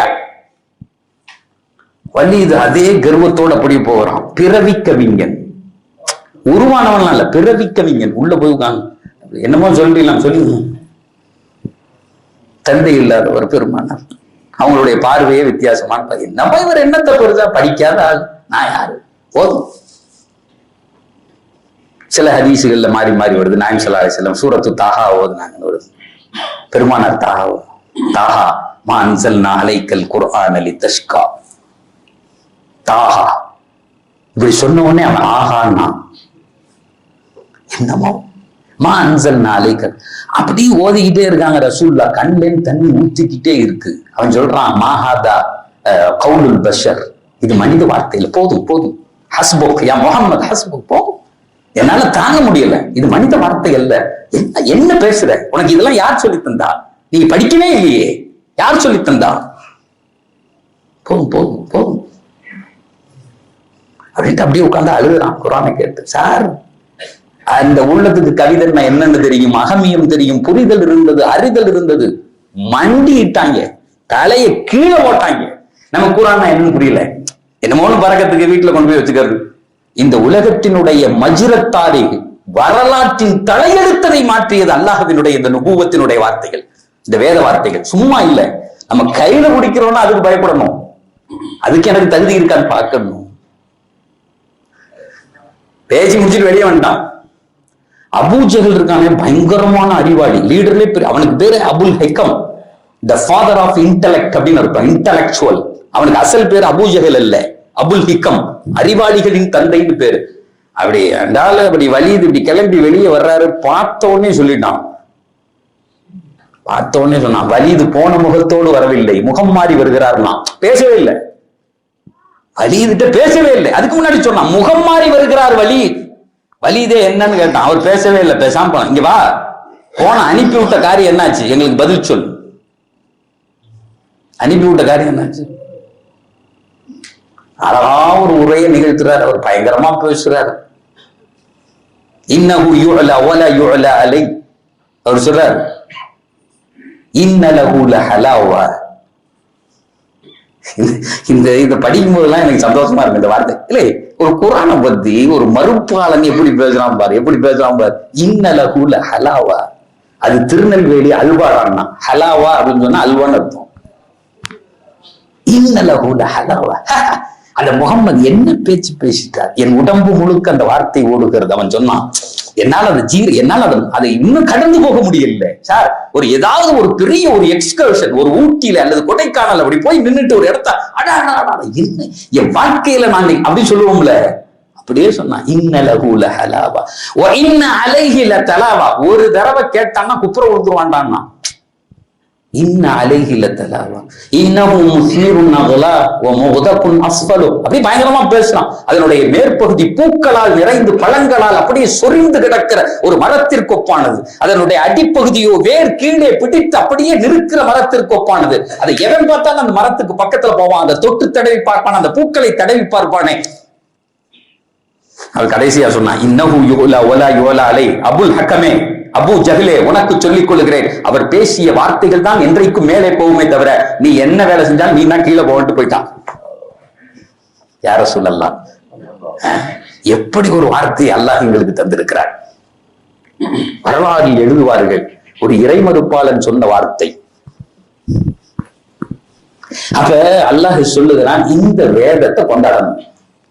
அதுக்கு என்ன செய்யணும், நீ சோறுன்னு போவ, அதுன்னு போவ, இதுன்னு போவ, கொண்டாட்டின்னு போவ, பிள்ளைன்னு போவ, எல்லாத்தையும் ஸ்டாப் பண்ணணும். நான் சொல்றது புரியுதா? உலகத்தில் நிறைய சுகங்கள் உண்டு. சில சுகங்கள் நமக்கு போதையாகவே அனுப்புவது உண்டு. சார், மந்தி சாப்பிடுறதுக்கு காரைக்காலுக்கு வண்டி எடுத்துட்டு போறாங்க சார். பல பேர் சிரிக்கிறத பார்த்தா தப்பா சொல்லிட்டோமோன்னு தோணுது. இல்ல, நான் போறது தப்புன்னு சொல்லல. நம்ம எதுக்கு சாப்பிடுறோம்? பசிக்கு சாப்பிடுறோம். சில கடைகளுக்கு எல்லாம் போனோம்னு கேட்பேன், எவ்வளவு நேரத்துல வரும் அப்படின்னு. அவன் சொல்லுவான், 1 மணி நேரம், 1/2 மணி நேரம், 3/4 மணி நேரம் ஆகும் சார். எனக்கு வேண்டாம், எனக்கு இப்ப பசிக்குது, எனக்கு சாப்பாடு வேணும். நீ போடுற அந்த நெய் தோசை அதெல்லாம் எனக்கு தேவையில்லடா. இப்ப இங்கிருந்து காரைக்கால் வரைக்கும் 2.5-3 மணி நேரம், 3 மணி நேரம் ஆகுமா டிராவல்? அந்த பசி அடக்கிட்டு போறான்ல, போதை, உணவின் மீதான போதை இன்றைக்கு பெருத்து விட்டது. சில ஊர்கள்ல அந்த ஆப்பே வச்சிருக்கான், எந்த ஹோட்டல்ல என்ன சாப்பாடு என்ன சுவையில கிடைக்கும், அது எவ்வளவு ரேட்டு கம்மியா கிடைக்கும், கூட எங்க கிடைக்கும். நேத்து ஒரு கூட்டம் மதுரையில ஒரு இடத்துக்கு போயிருந்தேன். கூட்டம் முடிச்ச உடனே நான் சொன்னேன், எனக்கு கடுமையான பசியுது, நல்ல இட்லி எவன் செய்வானா அந்த கடைக்கு கூட்டும். என்ன திருச்சி இப்படி சொல்றீங்கன்னு அவன் மாத்தி பறந்துட்டேன். எனக்கு தயிர் சாப்பாடு, இட்லி, தோசை இப்படித்தான் பிடிக்குது, என்ன செய்யறது, நல்ல கடைக்கு கூட்டு போயேன். கொஞ்சம் கோச்சிக்காதீங்க அப்படின்னா. சரி சொல்லுன்னு புதுசா ஜெய்தூன்னு ஒரு கடை திறந்திருக்கேன், வாங்க அங்க இப்ப கேட்கினாரு. என் கூட இருக்கவே ரொம்ப நல்லவன். அவன் சொன்னான், இது கிடைக்காது, ஜெய்தூன்ல ரொம்ப நாளா சாப்பிடணும்னு எனக்கு பரிசு. அவன் சொல்றான், விட்டு அழுதுருவான் போல. அவனை வேற திரும்ப நான் கூட்டிட்டு வரேன், இங்க அவன் தான் டிரைவர், வண்டி ஓட்டிட்டு வந்தான். சரி போங்கடா ஜெய்தூனுக்கு. நான் அது சொர்க்க மாதிரி வச்சிருக்கான். துபாயில என்ன ஃபீல் நான் ஃபீல் பண்ண அதே ஃபீல். அவ்வளவு பெரிய கடை, எனக்கு அவ்வளவு அதுல பெரிய. ஆனா அதுல போய் உட்கார்ந்து அந்த சாப்பாடுகளை சாப்பிட்டு அது ஒரு போதை. மனைவி ஒரு போதை, பெரிய போதை. எல்லாம் சொல்றான், எல்லாம் பக்கத்துல இருக்கும். அத்தனை உணர்வுகளையும் நிப்பாட்டிட்டு உன் உணர்வு முழுக்க குர்ஆனில் இருக்குன்னா நான் சொல்றது புரியுதா சார்? எதுக்கு கட் பண்றது? அதெல்லாம் அதையும் அனுபவிச்சுக்கிட்டு நீ இதை அனுபவிக்க முடியாதுறாங்கல்ல. குர்ஆன் கொண்டாடப்பட வேண்டியது இந்த மாசத்துல இருந்துச்சு, இந்த மாசம் கொண்டாடப்பட வேண்டியது குர்ஆன். இந்த மாசத்துலதான் நீங்க கொண்டாடணும். எல்லாத்தையும் ஸ்டாப் பண்றேன். சொர்க்கத்தை துறக்கிறேன், நரகத்தை மூடுறேன், சைத்தானை கெட்டுறேன், உலகத்தினுடைய டோட்டல் கிளைமேட்டே மாத்திட்டேன். உன் வீட்டுல நீ கட்டின மனைவி ஹலாலான மனைவி நீ தொடக்கூடாதுன்ட்டேன். நீ சம்பாரிச்ச ஹலாலான சாப்பிடக்கூடாதுன்ட்டேன். எதுக்கு தெரியுமா? நான் இறக்குன வேதத்தை கொஞ்சம் ஓதிப்பாரு. இந்த மனைவியை விட, இந்த உணவை விட, இந்த உலகத்தை விட பின்னாடியே போவ, அதுக்கு பின்னாடியே போவ. அது ஒரு பேரொளி. அல்லாஹ் சொல்றான், நாம் நோன்பை கடமையாக்கியது இதற்கு மட்டுமே. இப்ப புரிஞ்சா? குர்ஆன் நமக்கு என்ன கண்ணாடியை போட்டு விடணும்னு நினைக்குதுன்னு தெரியுதா? ரமலான் வந்துருச்சுன்னா சந்தோஷப்படுறோம், எல்லாருக்கும் இஃப்தார் கொடுக்க நினைக்கிறோம், சகரு செஞ்சு கொடுக்க நினைக்கிறோம், எவ்வளவு பள்ளிகள்ல கியாமுல் லைல் ஏற்பாடு பண்றோம், எவ்வளவு வேலை செய்யறோம். தயவு செய்து ஒன்றையும் சேர்த்து செய்யுங்கள். அந்த மக்களிடத்திலே குர்ஆனுடைய ஆர்வத்தை விதைத்து விடுங்கள். தயவு செய்து ஒரு தடவை விதைச்சிட்டிய காலத்துக்கும் மாற மாட்டான். சகோதரர்களே, ஒரு செய்தி, அது அல்லாஹுக்காக வேண்டி அதை சொல்றேன். என்னுடைய குர்ஆன் சர்க்கிள்ல உள்ள பிள்ளைகள், நான் தஃப்சீர் பண்ணிட்டு இருக்கும்போது துபாயில, அப்புறம் திருச்சி இதுல கும்பகோணத்துல, சரிங்க, சும்மா இப்படி ஓதணும்னு ஆசைப்பட்டு ஆரம்பிச்சு ஒவ்வொரு ஜுசு அது சொன்னாங்கல்ல, ஒரு நாளைக்கு முன்னாடி பின்னாடி ஒவ்வொரு ஜுசு அப்படி ஓதி பழக்கப்பட்டவங்க ஒரு மாசத்துக்கு ஒரு குர்ஆன் முடிச்சுட்டு இருந்தான். அப்புறம் அவங்களே வந்து வாலண்டரியா, இல்ல ஜி ஒரு குர்ஆனை விட இன்னும் கொஞ்சம் கூட ஓதணும்னு தோணுது, ஒரு நாளைக்கு 3 ஜுசு, ஒரு நாளைக்கு 3 ஜுசு, 10 நாளைக்கு ஒரு குர்ஆன், 30 நாளைக்கு ஒரு குர்ஆன், ஒரு மாசத்துக்கு 3 குர்ஆன் முடிக்கிற. அதை விட மேல வந்தான். அவன் சொன்னான், ஒரு நாளைக்கு 5 ஜுசு சார், ஒரு வாரத்துக்கு ஒரு குர்ஆன் சார். இன்னைக்கும் ஒரு பெரிய சர்க்கிள், பெரிய சர்க்கிள். அவங்க சொல்றாங்க, ஹஸ்ரத் இந்த வேலை எனக்கு இப்படி நடக்கணும்னு நினைக்கிறதுக்கு முன்னாடி நடக்குது. அனுபவிக்கிறான் சார் உலகத்துல. நான் இதை போய் அவரை பார்க்கணுங்கிறதுக்கு முன்னாடி அவர் என்ன தேடி வர்றார், அல்லது அந்த காரியம் நடந்துருது. நாங்க பாட்டுக்கும் போயிட்டே இருக்கோம். நாங்க எதுக்கு பின்னாடியும் நிக்கிறது இல்லை. ஆனால் மிக தெளிவாக இந்த நாள்ல 5 ஜுசு ஓதலாம், 5 ஜுசு ஓதிடுவோம்.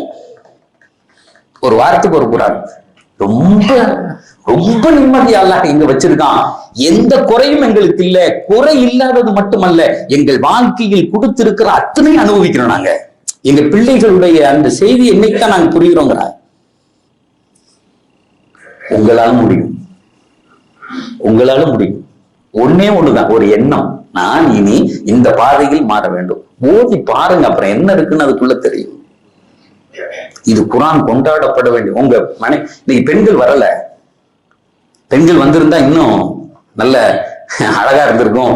போன ரமலான், இந்த கொரோனாவுக்கு முன்னாடி ஹைதராபாத்ல பெண்கள் இடத்துல ஒரு சர்வே எடுத்தோம். ரம்ஜான்ல சஹர் செஞ்சு இஃப்தார் சாப்பாடு செஞ்சு ஒரு பெண் எத்தனை குர்ஆன் ஓதுறாங்க அப்படிங்கறத ஒரு சர்வே லிஸ்ட் கொடுத்து எடுத்தான். சகோதரர்களை, நீங்கள் சொன்னால் நம்ப மாட்டீர்கள். ஒரு மகரிபில இருந்து அடுத்த மகரிபுக்குள்ள ஒரு குர்ஆன் முழுமையாக 30 ஜுஸை ஓதுகிற பெண்கள் ஆயிரக்கணக்கில் இருக்கிறார்கள். ஒரு மகரிபில இருந்து அந்த அம்மாவும் இதே ரத்தம், இதே சகர் சமைச்சுக்குது, இஃப்தார் செய்து பிள்ளைகளை பார்த்துக்குது, கனவு எல்லாம் செஞ்சுக்கிட்டே. ஆனா அதுக்கு ஒரு தீரான முடிவு இருக்கிறது. நான் குர்ஆனை முடிச்சிடணும். ஓது ஓது ஓது ஓது ஓது ஒரு குர்ஆன். ஒரு இரவில் மகரிபில இருந்து அடுத்த மகரிபில குர்ஆன் முடிக்க முடியும். ஆயிரக்கணக்கானவர்கள். அப்ப அதை தாண்டி வந்தாங்க. ஒரு நாளைக்கு 15 ஜுஸு ஓதுறவங்க, அதுக்கப்புறம் 10 ஜுஸு ஓதுறவங்க, அது ஒரு லிஸ்ட் எடுத்தான். 3 ஜுஸு ஓதுறவங்களை லிஸ்ட் எடுத்தான், எடுக்கவே முடியல, விட்டாங்க. ஒரு நாளைக்கு 3 ஜுஸு ஓதக்கூடிய பெண்கள்.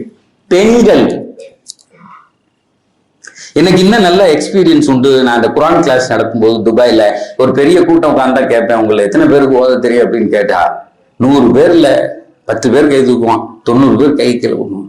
அதே கேரளாக்காரா இருந்தா 90 பேர் கை தூக்குவான், 99 பேர் தூக்குவான். ஒரே ஒருத்தர் மட்டும்தான், என்னையா நீ ஓதலையான்னு கேட்டா, ஓதிக்கிட்டு இருக்கேன், உஸ்தாதிட்ட ஓதிக்கிட்டு இருக்கேன், படிச்சுட்டேன் அப்படிமா அவன்.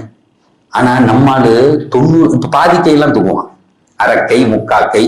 ஆனா அவரெல்லாம் கேட்கறது, ஏயா உங்கெல்லாம் ஓத அனுப்பலையா, உங்க ஊர்ல மக்தப் இல்லையா கேட்ட. அவர் சொல்லுவாரு, காலையிலே மத்த போறேன்னு வேற எங்கேயாவது போயிருவேன் எடுத்து. நான் அந்த ஆளுகள்கிட்ட சொன்னது உண்டு, நீ அல்லாம ஏமாத்தின அவன் உன்னை ஏமாத்தினான்ல. நீ இன்ஜினியரா இருக்க, தலைவாணி மாதிரி புக்கு மண்டக்குள்ள ஏறுது, காலையில இருந்து சாயங்காலம் வரையும் மீட்டிங் போற, ஒரு கம்பெனியை லீட் பண்ற, அவ்வளவுக்கு முடிவெடுக்க தெரியுது. ஆனா உனக்கு குர்ஆன் ஓத தெரியலன்னா அது வெக்கமா இல்லையா? You are the loser. உன் அறிவு கபருக்கு பயன்படவே பயன்படாது. நீ இவ்வளவையும் சேர்த்துக்கிட்டு நீ ஓதிப்பார், அப்புறம் உன் வாழ்க்கையில எவ்வளவு பெரிய மாற்றம் வருதுன்னு பாரு. நீ இன்ஜினியரா இருக்க, டாக்டரா இருக்க, இதுக்கு வாயா நீ? மரண பந்தம் வேற எதுவும் கூட வராது, எதுவும் கூட வராது. கபரிஸ்தான்ல வரும் நாங்க ரசூலுல்லாஹ், வர்றது மட்டுமல்ல கேட்கும். நாங்க அங்க வந்து நின்று சொல்லும், என்னை ஓதினாய் அல்லவா என்னுடைய தோழா, இவ்வளவு நாள் உலகத்துல கஷ்டப்பட்ட, இன்னைக்கு தான் நீ சுகம் அனுபவிக்க அப்படின்னு சொல்லிட்டு அது சொல்லும், யா அல்லாஹ் இந்த வீடு என்றைக்கும் இது பைத்து தூதி வல் வஹ்ஷா, தி ஹவுஸ் ஆஃப் லோன்லினஸ், அது தனிமையின் வீடு. 70 வருஷம் இருக்கலாம், 7000 வருஷம் இருக்கலாம், 70,000 வருஷம் இருக்கலாம், எத்தனை வருஷம் எவனுக்கும் தெரியாது. ஆனா அந்த வீடு இப்படித்தான் இருக்கும், அது இருட்டாதான் இருக்கும். பெருமானார் சொன்னாங்க, அந்த குர்ஆன் வந்து கேட்கும், என்னோடு நீ ஓதினாயே, இன்றைக்கு நான் இறைவனிடத்திலே வாதாடி பெற்று தருகிறேன், இது ஒரு பேலஸா மாறும்னு சொல்லும். கண்ணு கிட்டிய தூரம் வரை கபரிஸ்தான் பேலஸ் ஆயிரும். பொய் அல்ல, எங்க நபி சொன்னது. Who is intelligent? ஒரு நாள் சொல்றாங்க, உங்களுக்கு I will inform you who is intelligent. உங்களுக்கு அறிவாளி யார் என்று நான் சொல்லட்டுமா? அல் கையிசு மன் தான நஃப்ஸஹு வ அமில லிமா பஅதல் மௌத். கபரை ரெடி பண்றவன் தான்டா அறிவாளியே. நீ உலகத்துல பென்ஸ்ல போ, BMW 5000 ஸ்கொயர் ஃபீட்ல வாழு, ஏசிய போ, எப்படியும் வாழு. ஆனா நீ அறிவாளி யார் தெரியுமா? கபருக்குள்ள போய் இருட்டுல படுக்க கூடாதுன்னு நினைக்கிறவன். நீ பென்ஸ்லயும் போகணும், கபரையும் ரெடி பண்ணணும், அவன் தானே அறிவாளி. இந்த உலகத்துல BMW போயாச்சு, படுத்தாச்சு, எல்லாம் பண்ணியாச்சு, அங்க இருட்டுல கொண்டு போய் போட்டாங்க, அங்க வேக்குது. லா ஹவா யுஹவ்விஹா வலா நூர யுதீஉஹா வலா ஹாதிம இலைஹா. கை தட்டினவன 4 பேர் வந்து நிப்பான், அங்க எவனும் கிடையாது. ஐயோ ஐயோன்னு கத்தினாலும் கேட்கறதுக்கு ஆள் கிடையாது, தண்ணீர் கிடையாது. அது இருளின் வீடு, அது புழுக்களின் வீடு, அது பாம்புகளின் வீடு, அது பள்ளிகளின் வீடு. நட்டுவாக்களி வரும் நாங்க ரசூலுல்லாஹ். அறிவாளி யார் தெரியுமா? குர்ஆனை தன்னோட வச்சுக்குவான். அல்லாஹும்ம ஜஅலில் குர்ஆன ஃபித் துன்யா கரீனா வ பில் கப்ரி மூனிஸா. ரசூலுல்லாஹ் சொன்னாங்க, எனக்கு அது அனீஸாக கபர்ல ஆக்கி தந்தாங்க. என் கூடயே டிராவல் பண்ணும், என் கூடயே டிராவல் பண்ணும். அந்த வீட்டை பேலஸ் ஆக்கி தரும், எனக்கு தண்ணீர் தரும், எனக்கு ஏசி தரும், என்னோடு பேசும். கபருடைய வாழ்க்கை ஒரு ஒரு ஒரு ஒண்டர்ஃபுல் வாழ்க்கையா மாறணும்னா வேற எதுவுமே தேவையில்லை, குர்ஆன் மட்டும் போதும். அது சொல்லும், கியாமத்து நாள் வரையும் உன்னோடு பேசிக் கொண்டிருப்பேன் தோழா. நீ தூங்கினா என்னோட பேசலாம். உருவம் கொடுக்கப்படும் குர்ஆனுக்கு. அது சொல்ல, என்னோட பேசிக்கிட்டே இருக்காங்க. ஒரு அறிவாளி அவன் தானே. அந்த வீட்டை பேலஸ் ஆக்கிக்கணும், ஏசியை போட்டுக்கணும், ஜாலியா என்ஜாய் பண்ணணும், தனிமையில் இருக்கக்கூடாது. கியாமத்திலே எழுப்பப்பட்டவுடன் சொல்லும், மனைவி வரமாட்டாள், தந்தை வரமாட்டாள், தாய் வர, எந்த பிள்ளைகளுக்காக வேண்டி உங்கள் வாழ்க்கையை இளமையை அர்ப்பணித்தீர்களோ வராது. ஆனா குர்ஆன் வந்து நிற்கும், நின்னு சொல்லுவோம், இன்றைக்கு தான் தி டே ஆஃப் ஜட்ஜ்மெண்ட், முடிவுகள் எழுதப்படுகிற நாள். என் தோழா, என்னை இந்த உலகத்தில் தொட்டு தடவி தூக்கி திரிந்தாயே, நான் அல்லாஹ்விடத்திலே வாதாடுவேன். பெருமானார் சொல்றாங்க, ஷாஃபிஉன் முஷஃபா. அல்லாஹ்ட்ட போய் நிக்க, அல்லாஹ் இவன் என்ன ஓதுனான், இவன் தவறு செய்திருக்கலாம், அவன் தவற மன்னி, நான் இவனை மன்னித்து சொர்க்கம் போகிற வரை விடமாட்டேன்னு பேசும். கையை பிடிச்சு கூப்பிட்டு போய்வியா? யாரா அறிவாளி? பென்ஸ்ல போகணும், உள்ள குர்ஆன் ஓதணும். சார் வாழணும், மார்க்கம் வாழ வேண்டாம்லாம் சொல்லல, நல்லா வாழணும், அறிவாளியா வாழ்ந்துட்டு போயிடணும். அங்க சொர்க்கத்துக்கு கூட்டு போனோம்னு அங்க சொல்லும், அல்லாஹ் சொல்லுவான், இந்த உலகத்தில் சொர்க்கத்தில் அமல்கள் என்பதே கிடையாது, அமல்கள்லாம் முடிஞ்சு போச்சு, இனி அமல் நீ செய்ய முடியாது. ஆனால் ஒன்று உண்டு, ஆனால் ஒன்று என்ன தெரியுமா? அது ரத்தில் ஒருத்தத்தை, நீ ஓத ஓத உன்னுடைய தரஜாக்கள் ஏறிக்கொண்டே இருக்கும். கனகுந்த துரத்தில் ஃபித் துனியா, ஹதீஸ்ல வருது, பெருமானார் சொல்லுகிறார்கள், பொய்யல்ல. கனகுந்த துரத்தில் ஃபித் துனியா ரத்தில் இன்ன ஆகிர மன்சிலதக ஃபில் ஜன்னah ஆகிரு ஆயத்தின் தக்ரஉஹா. உன்னுடைய கடைசி மன்சில் சுருக்கத்தில் எது தெரியுமா? நீ ஓதுகிற கடைசி ஆயத்து. நாங்க ரசூலுல்லாஹ் அங்க வந்து நின்று குர்ஆன் சொல்லும், இந்த உலகத்தில் என்னை தொட்டு தடவி ஓதினாயே, அல்லாஹ் இன்றைக்கு சொல்லுகிறான், அமல்கள் கிடையாது, தரஜாக்கள் உண்டு, நான் உன்னோடு இருக்கிறேன். தொடர்ந்து காமிக்கும். ஓதுறா என்ன, ஓதுறா என்ன? நீ ஓர் 6000 சொச்சம் ஆயத்தையும் அவர் அப்படியே பார்த்து ஓதுவார், பார்த்து ஓதுவார். கடைசி ஆயத்து முடிக்கும் போது அவருடைய தரஜாவுக்கும் நபிமார்களுடைய தரஜாவுக்கும் கொஞ்சம் வித்தியாசத்தில் வந்து நிற்பார். What a beautiful life. நான் சொல்றது அது உள்வாங்க முடியல சார். நான் உணர்ந்து சொல்லுகிறேன், நான் அனுபவிப்பதை சொல்லுகிறேன். ஏதோ போற போக்குல கூப்பிட்டாங்கன்னு வந்து பேசுறதுக்கெல்லாம் வரல. இது கேட்டதற்கு அப்புறம் உன் வாழ்க்கை மாற வேண்டும் என்ற எண்ணத்தில் சொல்லுகிறேன். என் இறைவனுக்காக வேண்டி சொல்லுகிறேன். அவன் உங்களையும் என்னையும் பொருந்திக் கொள்ள வேண்டும் என்று சொல்லுகிறேன். உங்கள் கபறுகள் வெளிச்சம் பெற வேண்டும் என்பதற்காக வேண்டி சொல்லுகிறேன். போற போக்கெல்லாம் சொல்லல. நீங்க என் கூட வரணும், என் கையை பிடிச்சுக்கணும், அப்படி கூட்டிட்டு போறேங்கிறேன். அப்போ 2வது செய்தியாக குர்ஆன் கொண்டாடப்பட வேண்டும். அது எப்படி அப்படிங்கிறதெல்லாம் தெரியாது. உங்க ஸ்டேட்டஸ்ல இருந்து குர்ஆன் படிக்க தெரியலையா, தயவு செய்து அதற்காக வேண்டி நேரம் எடுங்கள். குர்ஆனை ஓத கத்துக்குங்க, நேரடியான பாஷையில் ஓதுங்கள். அது ஓத தெரியல, ஒருத்தர் ரொம்ப வயசாயிருச்சு, அதுக்கும் நம்ம மார்க்கம் வழிகாட்டுது. குர்ஆனை திறந்து வச்சுக்கோங்க, அந்த ஆயத்து மேல கை வைங்க, இது என் இறைவனின் வார்த்தை, இது சத்தியம்னு சொல்லுங்க. ஒருவேளை அல்லாஹ் ஓதிய நன்மையை தரலாம். ஒரு சஹாபியை பார்த்து பெருமானார் அதிகம் நம்பராக்க ஃபில் முஸ்ஹஃப், ஒரு சஹாபியை பார்த்து பெருமானார் சொன்னார், அதிகபட்சமாக உன் பார்வை குர்ஆனின் மீதே இருக்கட்டும். ஏன் தெரியுமா? 3 விஷயங்களை பார்த்தாலே இந்த உலகத்தில் நன்மை. அதில் காபா ஒன்று, பெற்றோர்கள் ஒன்று, 3வது குர்ஆன். பார்த்தால் நன்மை. காபத்துல்லாவுக்கு போகணும்னா போகணும், அம்மா பாப்பாவை பார்க்கணும்னா பார்க்கணும். குர்ஆன் எந்த நேரமும் கையில இருக்கக்கூடியது. சும்மா பார்த்துக்கிட்டே இரு, நன்மைகள் எழுதப்பட்டு கொண்டே இருக்கும். ஏன்னா அது நுபுவத்தினுடைய நூறு சார், வஹீயினுடைய நூறு. சரி, இது இந்த இது நான் பேசிக்கிட்டே இருப்பேன். இதை விட்டா ஒரு நல்ல ஒரு டீயை போட்டு, எனக்கு டீ கூட தரல இந்த ஆளுங்க, நல்ல டீயை கேத்தல்ல போட்டு வச்சுக்கிட்டு சுபு பார்க்க சொல்றது வரையும் இப்ப ஆஜியார் கூட சொன்னார், எவ்வளவு நேரம் பேசினா சுபு 5, நான் 5:10, அது வரையும் பேசலாம். நிறைய மறந்துடுவான் சார். நான் சொல்றது ஹதீஸினுடைய அர்த்தம் புரியுதா? நம்மளால அதை வேற மாதிரி விளங்கிட்டான். டெய்லி பிரியாணியை போடுறாங்கிறானே. எங்க ஏரியாலாம் வந்து அந்த என்ன கோழி, வான்கோழி பிரியாணி கீழ் வெட்டி நிக்கிறான் சார். ஒருத்தர் சொல்றாரு, சார் இது வந்தாதான் சார் ரம்ஜான் மாதிரியே இருக்கு. அப்படி ஒரு கூட்டமா லைட்ட கிட்ட போட்டு பிரியாணி அந்த வாசனை அடிச்ச உடனேதான். ஆனா அங்க பெருமானார் சொல்ற நோக்கமே வேற. அடே நீ அந்த குர்ஆன்ல தெளிச்சிட்டேன்னா சகர் கூட சாப்பிட மாட்டேடா, அதை கேட்டுக்கிட்டே அப்படி சுபுகு வந்துடும். கொஞ்சமா சாப்பிட்டுக்க, உன் உடம்பு கெட்டு போக கூடாது, கொஞ்சம் சாப்பிடு, கொஞ்சமா சாப்பிடுப்பாங்கிறத மாற்றி விளங்கிக்கிட்டமே. இப்ப அல்லாஹ் இந்த 5 ஆயத்துல எப்படியே பேசிட்டே வரும்போது 3 ஆயத்து ஒண்ணு சொல்லிட்டு நடுவுல உனக்கு கொண்டு வந்து சொருகுறான் சார். ஒரு ஜாம் மாதிரி, இந்த பன்னுல ஜாம் சொருவோம்ல, அதே மாதிரி ஒண்ணு சொல்லிட்டு அடுத்த நோம்பை பத்தி பேசிட்டு அடுத்து கடந்து போயிடுறான். அந்த ஜாமு தான் முக்கியமான ஆயத்து, முக்கியமான செய்தி. இந்த ரமலானுக்கு நம்ம படிக்க வேண்டிய செய்தியில முக்கியமான செய்தி அந்த ஜாம், அந்த உள்ள தடவுற அந்த 2 பல்லுக்கு நடுவுல தடவுற ஜாம் இருக்குல்ல, அதுதான். அது என்னன்னு நல்லா சொல்றான், இது அசாலக்க இபாதி, இது அசாலக்க இபாதி. என்னைக்கு என்னுடைய அடியான் குர்ஆனை கொண்டாடணும்னு நினைச்சு தன்னுடைய உணவுகளை எல்லாம் விட்டு விட்டு அந்த குர்ஆன் கூட கிடக்கும் போது அவனுக்கு ஒரு எண்ணம் தோணும். குர்ஆன் சொல்லுது, அவனுக்கு ஒரு எண்ணம் தோணும், இந்த குர்ஆனே இவ்வளவு அழகா இருக்க, இதை இறக்குன எங்க ரப்பு எப்படி இருப்பான் அப்படின்னு தோணும். எப்படி தோணும்? இந்த குர்ஆனே இப்படி எங்களை கிறங்கடிக்குத, எங்களை படைச்ச ரப்பு எங்க அல்லாஹ் அவன் எப்படிடா இருப்பான், அந்த அல்லாஹ் எங்க இருக்கான், அவன் எப்படி இருப்பான் அப்படின்னு தானா டீவியேட் ஆகும். அப்ப நபிய உங்களிடத்துல வருவாங்க, வந்து கேட்பாங்க, இது அசாலக இபாதி அன்னி, யார சொல்லா எங்க அல்லாஹ் பத்தி கொஞ்சம் சொல்லுங்களேன் அப்படின்னு கேட்பாங்க. நான் சொல்றது விளங்குத? இந்த எண்ணம் வரும். இது ரிசல்ட் ஓரியன்டட்,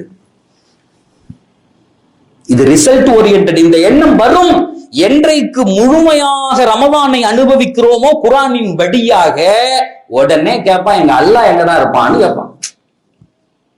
இது அசால உடனே அல்ல. இது ஏன் இதை சொல்றேன் அப்படின்னு சொன்னா, 5 ஆயத்து நோம்பை பத்தி 3 ஆயத்தை விட்டுட்டு 4வது ஆயத்து இது, 5வது ஆயத்து வேற சட்டங்கள் சொல்லிட்டு போயிட்டே இருக்கு. அப்ப இதுக்கு விளக்கம் எழுதுகிற பெருமக்கள் எழுதுகிறார்கள், ஏதோ ஒன்னை அல்லாஹ் இதற்குள்ளே மறைத்து வைத்திருக்கிறார். சொல்லிட்டு சொல்றாங்க, இது அசாலக்க இபாதி அன்னி, என்னை பற்றி என்னுடைய அடியார்கள் நபியை உன்னிடத்துல வந்து கேட்பார்கள். இது மாதிரி நிறைய குர்ஆன் பேசும். ஹைவை பத்தி கேட்டாங்க, ரூஹை பத்தி கேட்டாங்க, அதை பத்தி கேட்டாங்க, பிறையை பத்தி கேட்டாங்க. அப்படி சொல்லிட்டு அல்லாஹ் சொல்லுவா, நீங்க சொல்லுங்க நபியே, பிறைனா இதுன்னு சொல்லுங்க, ஹைதுனா இதுன்னு சொல்லுங்க, இதுன்னா இதுன்னு சொல்லுங்க. ஆனா இந்த ஆயத்துல மட்டும் அல்லாஹ் என்ன தெரியுமா செய்யறான்? இதா சஅலக இபாதி அன்னி, நபியே என்னை பற்றி உங்களிடத்தில் கேட்பார்கள். டக்கு நபியினுடைய வாயை பொத்திட்டான். டக்கு நபியினுடைய வாயை பொத்திட்டான்.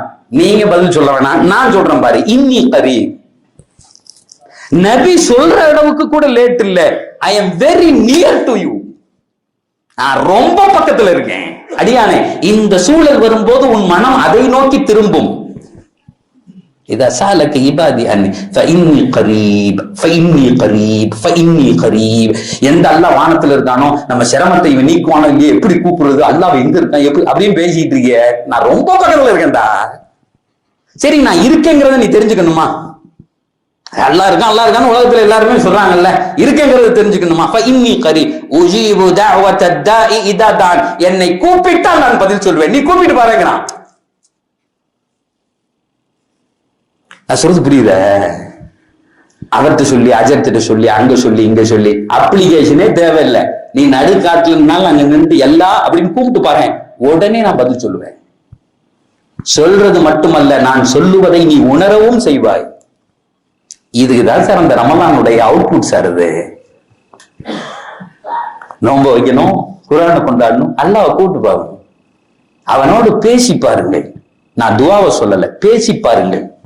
என்னுடைய உஸ்தாத்மார்கள் எனக்கு சொல்லி தருவாங்க, அசருக்கு அப்புறம் அல்லது சுபுக்கு அப்புறம் ஏதாவது ஒரு நேரத்துல உட்கார்ந்து உங்களுடைய மனக்குறைகள், உங்களுடைய வழிகள், வாழ்க்கையில போய் எவன்ட்டையும் சொல்ல முடியாது.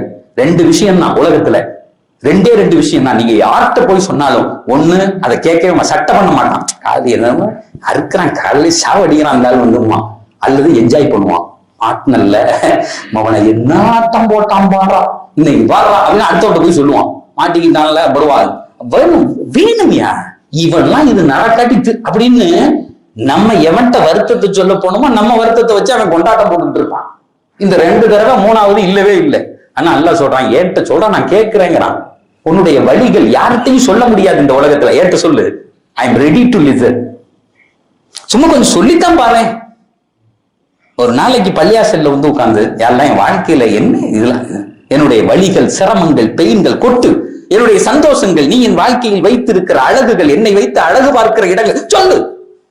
ஒண்ணுக்கும் பதில் சொல்லுவான். வாழ்க்கையில ஒரு தடவை அதை அனுபவிச்சுட்டிய அப்படின்னு சொன்னா யார்கிட்டையும் எதையும் பேச மாட்டிய அவனை தவிர. அதுக்கு ஒரு அற்புதமான சந்தர்ப்பம் தான் இந்த ரமலான். இன்னி கரீப் உஜீபு தஅவத தாஇ இதா ஃபல்யஸ்தஜீபு லி வல்யுமினு பி. அவன் என்னிடமே கேட்கட்டும், என்னையே நம்பட்டும். இந்த உலகத்தில் என்னை தவிர யாராலும் அவனுக்கு முழுமையை எதையும் தர முடியாது, அவனுடைய சிரமங்களை நீக்க முடியாது, அவனுக்கு நன்மைகளை தர முடியாது. ஏன்னா இந்த உலகம் நியூட்ரல். நான் நினைச்சாதான் இட்லியை வாயில வச்சோன்னு இட்லி சுகத்தை தருவேன். மனைவி கூட இருந்தா மனைவியின் வழியாக சுகத்தை கொடுக்கக்கூடியவன் நானே தவிர உன் மனைவி அல்ல. என்ன சுகம் அப்படிங்கிறது ஏத்தாப்புல இருந்து வர்றது இல்ல, உள்ளிருந்து வருவது. ஃபாலிகுல் இஸ்பா, அல்லாஹ் சொல்லுவான், அவன் கொட்டைகளை உடைப்பவன். அல்லாஹ் தன்னை அறிமுகப்படுத்துவான், அவன் கொட்டைகளை உடைப்பவன், உடைத்து அதை மரங்களாக்குவான். சார் நம்மள்டையும் ஒரு 4-5 கொட்டை கொடுங்க சார், அல்ல ஒரு விதையை கொடுங்க, நம்மளை உடைக்க சொல்லுங்களேன். எப்படி உடைப்போம்? ஒரு விதையை எடுத்து உடைப்போம், வீணா போயிடும். விதையை உடைச்சேன்னா 2 துண்டாக்குவான். ஆனா அல்லாஹ் சொல்றான், பூமிக்குள்ள போட நான் உடைச்சேன்னா அது மரமா உண்டா? வித்தியாசம் இருக்குல்ல. அல்லாஹ் உடைப்பதும் மரமாக மாறி விடுகிறது. அதனால ஏன்ட்டு கேளுங்கிறான். இது ஒரு அருமையான சந்தர்ப்பம் சகோதரர்களே. கடைசியாக பெருமானார் சொன்ன 2 விஷயத்தை மட்டும் சொல்லிட்டு நான் நிறைவுக்கு வந்து விடுகிறேன். பெருமானார் சொன்னார்கள், ஷஹ்ருல் சபுரி வல் முவாசாத், இது பொறுமைக்கான மாதம், இது சொந்த பந்தங்களோடு சேர்ந்து அவர்களை பொறுத்து வாழுகிற மாதம். 2 செய்தி, 2 குவாலிட்டி சொன்னாங்க. 2வது நான் விளக்கம் சொல்லல, 1க்கு மட்டும் சொல்றேன். பொறுமைன்னா என்ன? நான் அடிக்கடி எல்லா இடத்துலயும் இதை பேசிட்டு இருக்கேன், யூடியூப்ல அதை எடுத்து போட்டுட்டு இருக்காங்க. பொறுமைன்னா நம்ம ஒண்ணு விளங்கி வச்சிருக்கோம், யாராவது அடிச்சா வாங்கிக்கிறது, அல்ல அமைதியா இருக்கிறது, யாராவது திட்டினா ஏத்துக்கிறது, அதுக்கு பேரெல்லாம் பொறுமை இல்லை சார். அதுக்கு பேரெல்லாம் பொறுமை இல்லை. பொறுமைன்னா என்னன்னு தெரியுமா? ஒத்த வார்த்தையில சொல்றேன், பொறுமை அப்படின்னு சொன்னா நம் மார்க்கம் பெருமானார் நமக்கு சொல்லி தருகிற செய்தி என்ன தெரியுமா?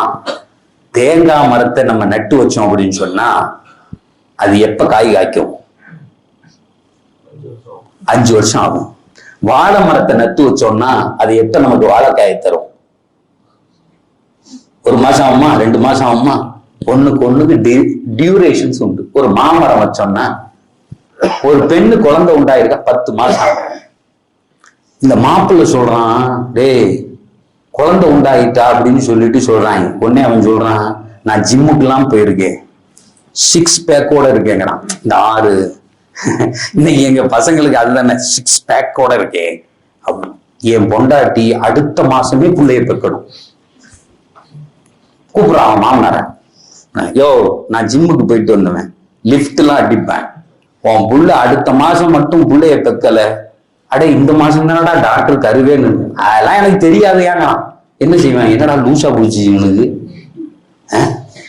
எதா இருந்தாலும் 10 மாசம் பொறுக்கணும், அப்படித்தானே? 10 மாசம் பொறுக்கணும், அதெல்லாம் புள்ள வரும், இடையில வலிக்கும்.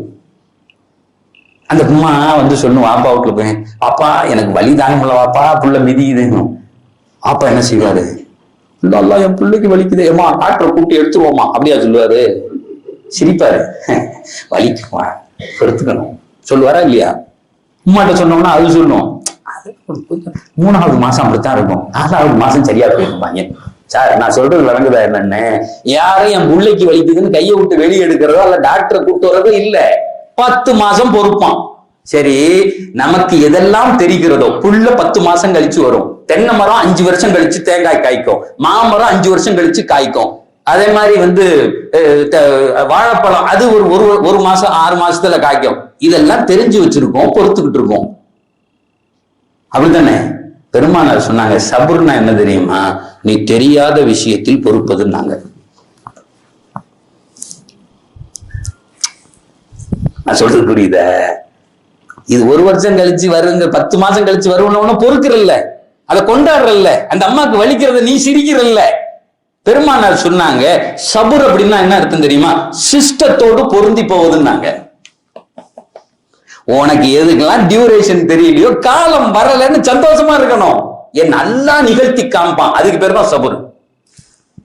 ஐயோ அடிக்கிறானே, ஐயோ உதைக்கிறானே, என்ன செய்யறது, அல்லாஹ்வுக்கு காமினா அப்படி பொறுத்துக்கிறதுக்கு பேர் பொறுமையே கிடையாது, அது பிராடுத்தனம். இந்த மாசம் அதை சொல்லி தருனாங்க எம்பெருமானார் ரசூலுல்லாஹி ஸல்லல்லாஹு அலைஹி வஸல்லம். சபுரை சொல்லி தருகிற மாதம். நீங்க ரொம்ப இலகுவா அதை படிச்சுட்டு உங்க வாழ்க்கையில மீதி 11 மாசம் அதை அப்ளை பண்ணி பார்க்கலாம். சகோதரர்களே, இப்ப இந்த கான்செப்ட்ல தான் இன்னும் இதை தாண்டி செய்திகள் நிறைய இருக்கு. ஒரு முதல் புரிதலுக்காக வேண்டி நான் சொல்லுகிறேன், இது உங்களுக்கு இப்போதைக்கு போதும். இந்த ரமவானை இதுவரையும் நாம் பார்த்த பார்வைகளை விட்டு கொஞ்சம் மாத்தி நான் ஏற்கனவே சொல்லியிருப்பேன் பல தடவை, ஒரு 2வது 3வது தராவிக்கு துபாயில வெளியே போய் சும்மா தொழுவோம். எங்கேயாவது ஒரு 50 கிலோமீட்டருக்கு வண்டி எடுத்துட்டு போவோம். அப்படி தொழுகிறதுல எங்களுக்கு ஒரு ஜாலியா இருக்கும். நல்ல புகூர் போட்டிருப்பான், கீழே இதே மாதிரி கார்பெட் இருக்கும். அந்த பள்ளிகள்ல அரபுகள் வீடுகள் இருக்கக்கூடிய பகுதிக்கு ஒரு நாள் அப்படி போய் ரமதானுடைய முதல் வாரம் ஜும்மால நிக்கிறோம். அவர் அசத் எல்லாத்தையும் பேசி முடிச்சுட்டு 2வது குத்துபால ஏறி நின்று 2வது குத்துபா முடிச்சுட்டு துவா ஓதுறதுக்கு முன்னாடி ஒரு செய்தியை சொல்றாரு. அவர் சொல்றாரு, ஐயுகள் ஹாதிரூன் அப்படின்னு ஆரம்பிச்சு சொல்றாரு, அடே வந்திருக்கிறவங்கள சில படுபாவி பயலுக, நான் ரொம்ப நேரம் தொழு வச்சேன்னு அவுக்காப்ல என்ன போட்டு கொடுத்துட்டான். அதான் இருந்தாலும் மெம்பர்ல இருந்து சொல்றாரு, என்னது சில படுபாவி பயலுக மினிஸ்ட்ரி ஆஃப் அவுக்காஃபுக்கு போன் பண்ணி இந்த ஆள் 1 மணி நேரம் தொழு வைக்கிறான்னு என்ன போட்டு கொடுத்துருக்கான், தயவு செய்து கொஞ்சமா தின்னு தொலை ரமதான்ல. அதான் சொன்னான். இல்லையா, நல்லா கேட்டு வேணா, என் பள்ளிக்கு வராதரா, உன்னை எவன் கூப்பிட்டான்? யாரோ 10 பேர் குரான் கேட்கணும்னு நினைக்கிறான், நான் தொழுகிறேன். அதுல என்ன பியூட்டின்னா, இந்த வேலையில வீடுகள்ல இருப்பாங்கல்ல, அரபு வீட்டுல வேலையை நம்ம ஆளுங்க அந்த ஆளுகள்லாம் வந்து பின்னாடி அவன் ஒரு துவா ஓதுறான்னு ஆமீன் அப்படிங்கிறது எனக்கு வைத்தறிச்சா. எதனா ஆமீன்கிறான்னு திடீர்னு பார்த்தா, நம்ம ஊர்ல இந்த கடைசியில துவா ஓதும் போது ஆமீன் போடுவாங்க இல்லையா, அவர் பேச பேச பின்னாடி அந்த ஆமீன் ஆமீன், எதுக்கு ஆமீன் சொல்றீங்க திட்டுறதுக்கா? அதாவது கொஞ்சமா தின்னு தொலைங்க ரமவான்ல, கொஞ்சம் வந்து அந்த தராவீக நின்னுங்க, கியாமுல்ல இல்ல எந்திரிச்சு நின்னு பாருங்க, இந்த குரானை கேட்டு பாருங்க, கேட்கணும்னு நினைங்க.